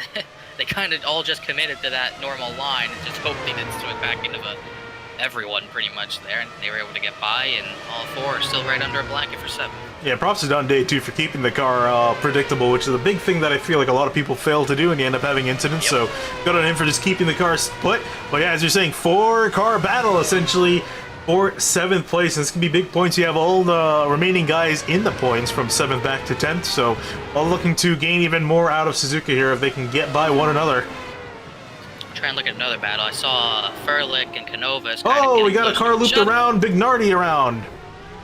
Wow, and Ignardi loses a lot of spots. Actually, Siemens got really loose out of that hairpin. He almost did the same thing, but regardless, he gets another spot. Big mistake by Ignardi there. I was about to say, the battle for 5th is also heating up. Emilio Fernandez Garrido is actually getting caught by Ronaldo Augusto, who I believe Augusto's got much older tires, but he was still a couple tenths faster than Garrido last lap, so that battle might heat up. We have 3rd, two-car battle for 3rd, 2-car battle for 5th, and about, I guess, a 3-car battle now for 7th. Yeah, but Canova's trying to chase down Luca Ferlich. He's a little bit faster, so he's closing in. You see the gap between Augusto and Garrido falling down. We'll take a look also at the one for Canovas and Ferlich. So everyone starting to converge here on one another in the closing laps here at Suzuka. Don't go anywhere. The lead, the battle for the lead might not be too interesting. Kind of like real F1 in that respect. But the battle throughout the midfield looking to really heat up, especially considering the battle for 7th place still close between Bass and Siemens. Ignardi dropping out from his spin, but has a shot of driving his way back up if he can push here these last few laps. And Augusto is actually about half a second faster than Garrido. He's probably going to get there for a shot at a P5 still. Down into the hairpin they go. Now has become one of the closer battles.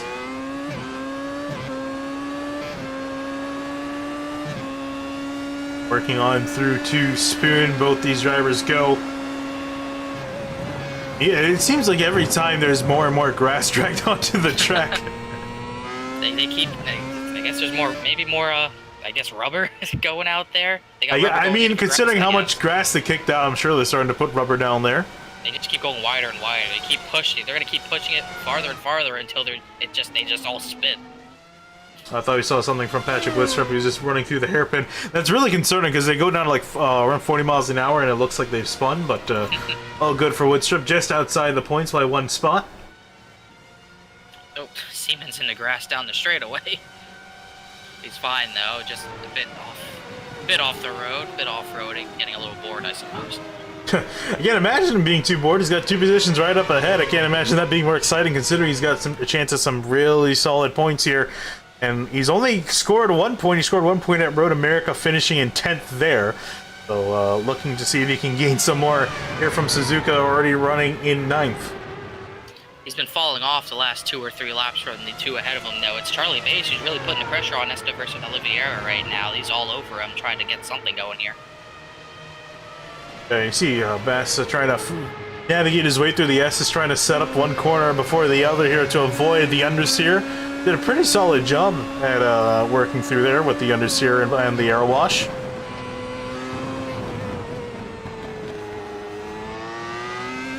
The question is, can he build up enough of a run to get past Oliveira? He's been sitting in behind him for the last 10 or so laps. You really gotta focus up on this exits out of the hairpin and the spoon. If you can nail the exits, get better exits than Oliveira, he's gonna have a good shot at getting some runs down these straights. Through the trees, these drivers heading through Spoon Curve. I don't think we've seen too much chaos coming out of Spoon. Guys have been respecting the track for the most part. I think you saw 1 or 2, but no big offs there. Bass works here into the chicane. You see him getting really deep on the brakes, and the final chicane, I'm surprised, is one part of the track we haven't seen some more offs, because again, you come into such a heavy braking zone, easy to outbrake yourself, but Bass, great run down the straightaway, made up 2/10 in the chicane alone.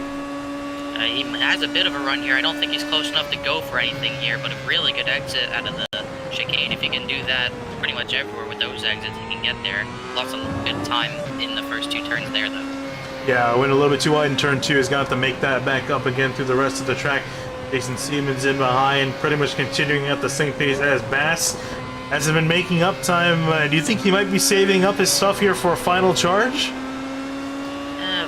I'm not quite sure. I thought he was making a run at him earlier, but it didn't seem like he was just making too many mistakes. He's really deep on the brakes in that corner as well. I'm wondering if Siemens is saving anything, because he dropped off from them a little bit, and I think he's trying to close back in on these 2 right now. Trying to check out some of the other battles going on. We saw Bruno Canovas closing on a Luca Ferlich earlier. Looks like he started to fall off just a little bit. So that battle is kind of subsided for now. You can see he's got him on the sides. Made up 4/10 that time by, but has kind of been failing to gain time consistently on the 06 car. Then Ronaldo Augusto closing in on Emilio Garrido. He's been closing on him. Lost a little bit of time last time by, but this time I think made up some time indeed. Went 2/10 towards Augusto's way. I don't think Canovas is going to get to Ferlich for the podium spot, but I think Augusto is likely to get a chance at 5th here. He's got to consistently get a couple 10ths here and there, but I still think he can do it. Battle for some of you watching for most of the second part of the race has been really close together. There you see Andrew Bignardi with his big off. I thought he was catching these guys. He seems to have backed down the pace. I think to limp the car back home in 10th. So, not cause himself any more errors here. He's got 9 seconds back to Patrick Woodstrup, who's just sitting outside of the points in 11th.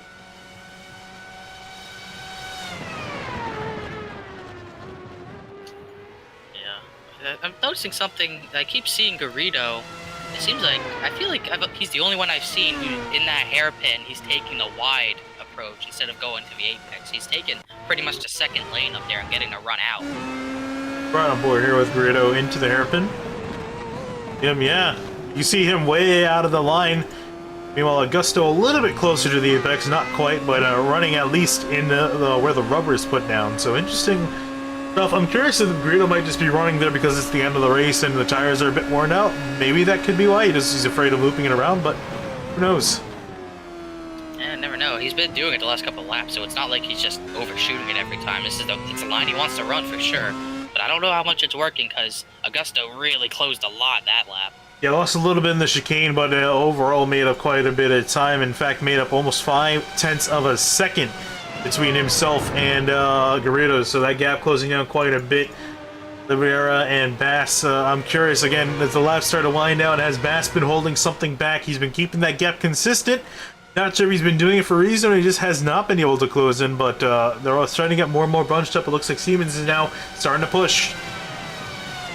Yeah, he's trying to get something going, but once again, he's got 2 cars to get through, and I think next time by is going to be like 6 to go, so he's got to get something going here. You're going to need to work on the guy ahead of you for a few laps. It's not an easy one corner pass. It's a process to work through, and especially to put on some pressure as well to force drivers into a mistake. Speaking of which, wow, you got really close to going off the track there. Yeah, that was almost game over for him, but he's still in the game. Really pushing it into these corners here. They're all over the entrances here, just pushing the brakes to their absolute limit if they actually had a limit. Just look at them all over these entrances. Gets a bit on the curb there, though. Yeah, most of this part of the pack has been running in the 133s. For Siemens last time by was a 132.6. Still not as fast as lap, but pretty close to it. Oliveira is kind of able to gap Charlie Bass. It seems like he always gaps him coming onto the backstretch, which is good for him, so they can't get a run on him. But Charlie Bass, he's not going to have a lot of slipstream. It's going to be Jason Siemens and Charlie Bass for this P8 position for now. And Siemens making up a lot of time here. If you can keep the gap like it is here heading to the front stretch, should have enough of a run to build up on the front stretch to make a move into turn 1. We'll see here the exit out of the chicane. Pretty solid, but he seemed having to give up some time to not spin the tires on exit. Yeah, he was able to do that well. As these top 3 these 3 really just don't want to leave each other. They're going to be battling to the very end, barring some mistakes possibly. Take a quick check back at our leader. I've been mentioned him a while, but Danilo Sanfilippo, massive gap between himself and Rafael Mata, up in first place, 14 seconds back to the 96 car. You see him coming out of spoon there, and then Mata and Furlick separated by 6 seconds amongst themselves. Canovas has not been able to really make up time at all. He's kind of stabilized around 2 seconds behind Furlick. And Garrido and Augusto now about to go at it. Here they go. Yeah, here we go. By the way, the leader ran his fastest lap of the race the last lap before, so he's not losing any pace. So obviously nothing going down here. Still watching, trying to see the battle for 5th. Augusto is there. He's definitely there. It's all going to be that key run down to turn 1. I think now for Augusto, it's a matter of making up time. You can't lose that time heading to the chicane as they head through 130R. Did a good job getting through the push there. He didn't really lose much time. Deep on the brakes, almost a bit too deep. Misses that entry curve there. He's going to lose a lot of time. He's going to have to gain it back quickly. A bit of a wiggle from Garrido as well as he's trying to get back on the power. Augusto on full throttle, full tilt, trying to catch back up. Steven's got to run down the back here. He's going to the inside in 130R. Side by side, Bass had to give him the position. And a very aggressive move from Siemens is going to buy him 8th place, and now he's just got one more car to work with here as they come across the line. They're going to have 4 laps to go. He has a bit of a slide out of the chicane, and going to all that work for nothing. How did I see that coming somehow? He made a very daring move there. He was able to make it work, and just too hard on the gas there. He couldn't do anything about it. Now he's got to do that all over again. Oh, and he went wide in 2 as well. Yeah, he's got to wait another lap. Well, right on board here, that whole exchange was pretty interesting to say the least.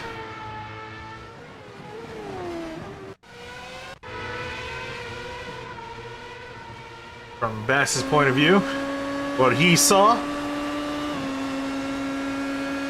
Big run from Siemens up there. Look at the difference in speed. He just had to lift, couldn't do anything about it. And then coming here while I was looking at the passes, all said and good, into the chicane they go.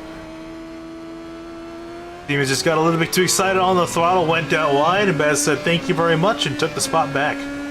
Yeah, Oliveira is kind of getting away from these guys. I don't know if they're. I don't think they're gonna get to Oliveira unless he makes a mistake. I think the battle's for 8th for now, but the battle for 5th is definitely still heating up. Augusto is there. Here they come. These guys rolling onto the front straightaway. A favorite passing opportunity for a lot of drivers. Garrido making a bit of a slide onto the front straightaway. That's going to kill his run. Here comes Augusto now. What the run? Is it enough to make a move? He's going to make him go the long way around, and I don't know if Augusto wants to go the long way around. I think he wanted to, but he couldn't really do it. He's going to have to just hopefully get another run down the back or something. And he's definitely there. He has some time to play with. He can't completely rest there in behind, but 4 laps to go for these guys to make a move. You can't get too aggressive. Meanwhile, I don't know what happened. I thought Olivier was gone, but he's not. Charlie Bass is all over the back of him again to see if he goes to the inside. I don't think he can, but he's right back in it with a chance at 7th. Yeah, as I hit to the S's here, I want to look and see if we can find what happened to him, because I also see Siemens pretty far back as well. A spoon, maybe. Yeah, nothing really in particular. It's just, I think, Olivier just had a slow section through Spoon, and Bass is able to make it up. Yeah, it seems like he needed some sort of a mistake to happen there. I'm not sure what happened there, but meanwhile, I think we missed. Augusto got by for 5th, and I'm not sure what happened, but Garrido's lost a lot of time to him. I think it was in the hairpin. I think he spun in the hairpin. Yep, indeed. As we look back here, as the replay into the hairpin, both these drivers go for Garrido. Up ahead, in a crucial moment, loops it around. You see Augusto loop around the outside. He's going to take the spot. I tell you what, I swear that was the one time Garrido went to the bottom line in that turn, and maybe he just wasn't used to it. Yeah, I'm surprised that he did. You know, why change up? I mean, it hasn't. I mean, maybe you could argue that it wasn't entirely working, but I think you can afford to try something different with someone right in behind you with a few laps to go. So that cost him quite a bit of time. He's over 2 seconds behind Augusto. You see him trying to chase him down in these final parts of the race. We're still looking at that great battle for 7th that's been brewing for many laps. Whoa. Siemens is back up there right now. Decent run out of that final chicane as these top 3 still under a blanket. Leonardo Bignardi, he actually made up a decent amount of time on the guys ahead of him, but I think it's a bit too little too late. But we'll see here. Siemens has got the run into turn 1 though. Almost going to drive him off the track. You see him gave him no room. He's trying to force Bass to slow down for the corner. Indeed, Bass did. So now Siemens back up in 8th place to see if he can hold it. I doubt Bass appreciates him just passing. They're going back and forth. Siemens, I think, clearly faster than Bass, but I don't know. He probably doesn't appreciate him going off every time and having him repass him again. It's probably a bit annoying, but we'll see what he can do with Oliveira. He seems like he's gone turbo mode all of a sudden. He's all over Oliveira already. Yeah, and he's had quite a bit of pace to work with here as he comes out of Degner now. Has got the 30 to deal with all by himself. We'll see if he's got enough speed to get it done.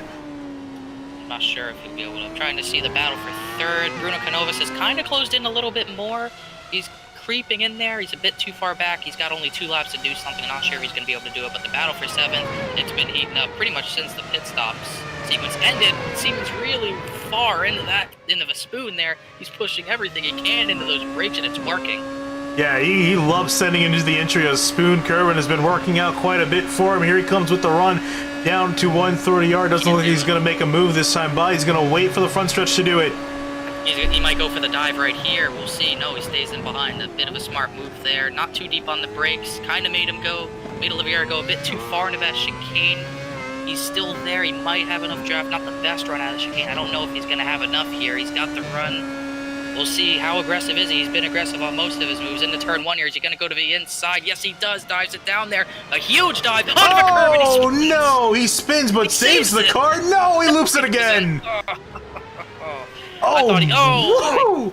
And Bignardi just narrowly, he narrowly avoided him there, but a big mistake for Siemens, who was pushing and forcing the issue, and around he goes. It just got too far on the curb. He really tried to send it there to clear him before they even got to turn 2, and it just didn't work. I think Bignardi actually did get a little left front wing damage, so we'll see what. I don't know if it'll affect him too much, but that was aggressive. That was fun to watch, which just sucks that happened. Yeah, and you can see him here. Got a great run and a late dive to the inside. Got too much curb, and around he went. He almost saved it. He had it straight there, but the car just hopped too much, and he couldn't have it under him. Oh, yeah, yeah, you could hear a little bit of that there. So Bignardi going to carry some wing damage. Not going to matter too much for him.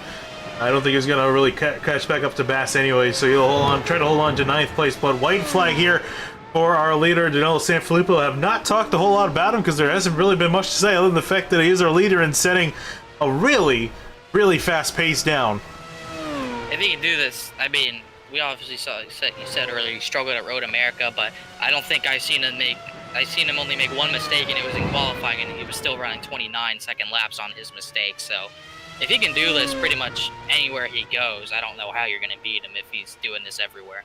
Yeah, absolutely. And with Ben Fuller taking the win in the first 2 rounds, Ben Fuller won at the U.S. Grand Prix a few weeks ago, and then the last race at the Brazilian Grand Prix. But as Danilo Sanfilippo, he works through the final series of corners. He will not only take the win here at the Japanese Grand Prix, but also take the points lead to boot.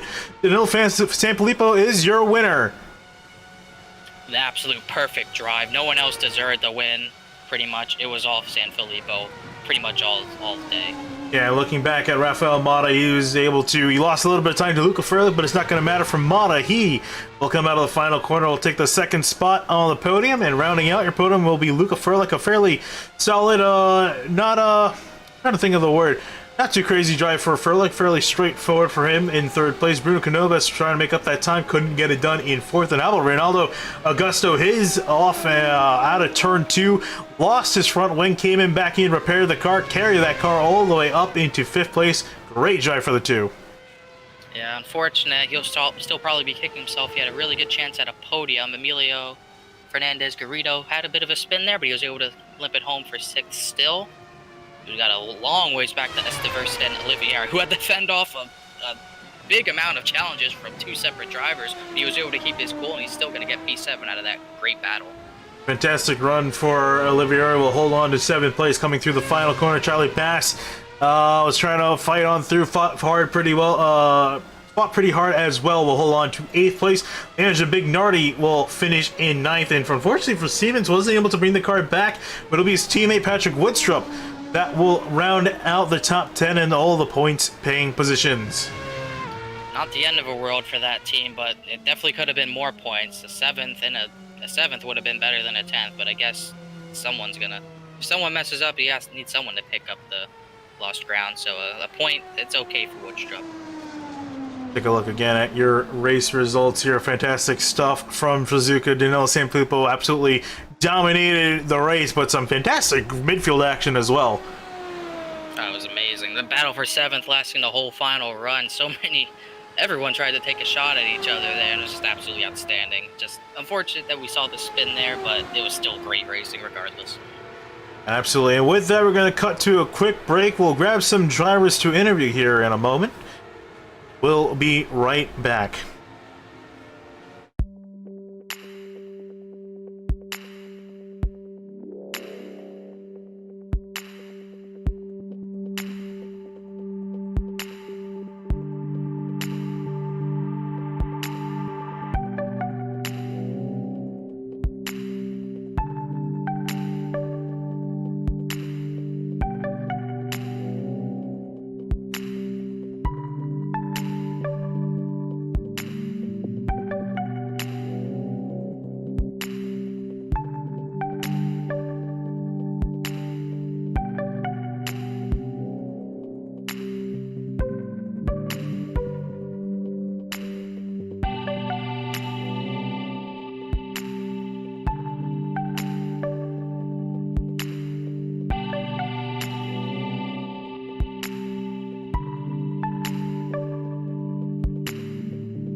And we're back live here with Luca Furlick. And Luca, we didn't really talk a whole lot about you. You had a pretty solid drive up inside the podium, but obviously started back in 8th. So what was it like to drive up through the field to the podium spot?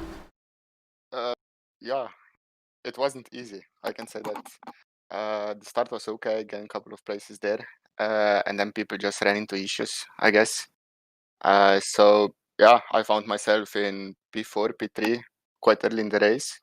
And then it was just managing, taking it easy, watching the tires and all that. So, yeah.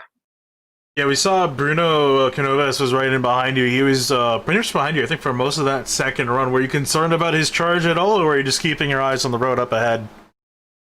I was looking mostly forward. But definitely it's not good when you see that gap slowly decreasing. But yeah, I wasn't sure if he's gonna get me or not, but at the end it worked out, so that's good. Yeah, I'm taking a look here. You're both tied heading into this round, so with that, you'll finish ahead of him. So congrats, Luca, on your 3rd place finish, and we'll see you next round. Thank you. Also, we got here Jason Siemens waiting on by. Jason, we were watching that battle for 7th. You pretty much were on air for your 80% of the final part of the race. That battle was awesome to watch, especially how hard you were charging, but unfortunately didn't quite go your way. Yeah, we pushed it really, really hard in the last probably 10 laps. Stayed in dirty air almost the entire time, and you could feel almost every single lap, nearly every corner, just losing grip. But I was catching on those guys, and finally got past Charlie, got past Steverson, and just put the boot down too quick, just like I did on, I think, the end of the second lap on the final chicane. Just got a little too antsy, dropped down to 16th and made my way up to 7th or 8th. And then, you know what, I just blew it. But it was a good experience. And maybe next time we'll settle for 9th or settle for 8th instead of really trying to push it. Yeah, and also, I was just curious, too, looking at your pace earlier, were you saving stuff up in behind Bass and Oliviera or for a final run, or were you pushing the entire time in the dirty air? It varied lap to lap. If I saw one of them made a mistake, if I saw a puff of smoke, I'd go ahead and try to pounce, but I tried generally to stay a second to a second and a half behind and not running directly behind them. Like I said, I was pushing it pretty hard towards probably the last 5 laps, just going for it. And you could feel every single lap the tires just get a little less compliant. So what are you gonna do? I gave it everything I could and got the spot I wanted to get, and the car just said no more. So. Actually, here, hang on. I want to quickly get another person interview. Yeah. But yeah, Jason, thanks for talking to us here. It was fantastic to watch you drive. You're really pushing the issue. And can't wait to see you next week, or next round, I should say, at Monza. Oh yeah, that's going to be a fun race. Stay tuned for that. It's going to be some fireworks in turn 1, just like always. Yeah, absolutely. And waiting on standby here, we got someone else. We got Charlie Bass waiting to interview, waiting for him to just jump on. Yep, looks like he's coming. Thanks for the broadcast, man. We appreciate it. Yeah, no problem. There's Charlie Bass. Hey, nice to talk to you, Charlie. And was waiting to see if we could get any of our other podium drivers, but weren't able to get them. But going to talk with you because that battle for 7th place, you were on air for pretty much, I want to say, 80% of the broadcast there, because that was fantastic stuff to watch with you, both Oliviera, yourself, Bignardi, and Siemens. Yeah, it was a pretty intense there at the end of the race. We were all really close, and I think I need to go take a shower because I'm drenched in sweat after that. But I want to say thanks to my team, TNT Racing, and I also want to give a shout out to my mom and dad, actually, because I think they're watching from home. So you guys put on a fantastic broadcast, and really appreciate what you guys are doing here. So. Yeah, thank you for that. Yeah, and I wanted to ask too, because you know, for most part, a lot of the other guys were separated, so they had a chance to pace themselves. You were in the midst of a battle for most of that race, so what was it like to push almost constantly for 35 laps? Yeah, on the F1 and running higher force feedback and that stuff, it's almost like spending an hour in the gym. Like you're working out the whole time, and yeah, like I say, drenched in sweat at the end of the race, and real on edge, trying not to make a single mistake can take 3 or 4 cars out. So you don't want to be the one to cause it.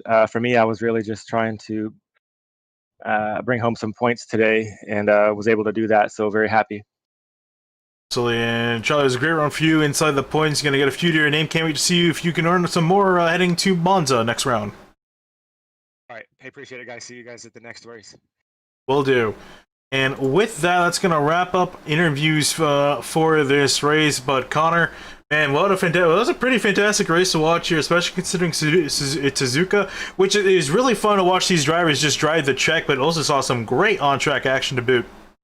Yeah, it was all the races. Both races today were fun. The qualifying was very interesting to watch. All the times being put down left and right. Saw drama in the second qualifier. Someone got knocked out at the last second. F3 was interesting. Saw some big points blows in that. In F1, the F1 race was absolutely outstanding. A lot of great mid-pack action, especially at the very end there. And the race for the win, there wasn't anything going there, but you got to give hats off to the winner there. I mean, Sanfilippo, he ran the absolute perfect race, and if he can do that every other race, he's going to be a threat for the championship, and he might be unbeatable.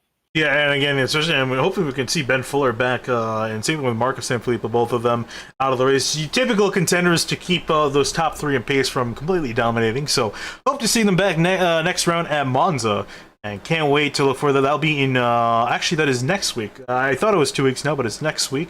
So that's going to be a fantastic race to watch. It's also a home race for the Sanfilippo drivers. So, yep, it's definitely going to be a lot of fun. So with that, that's going to wrap up SimTV coverage here from the Japanese Grand Prix at Suzuka. My name is Finney Yukuna with Connor Horn for SimTV, and we'll be signing out. Thank you for watching.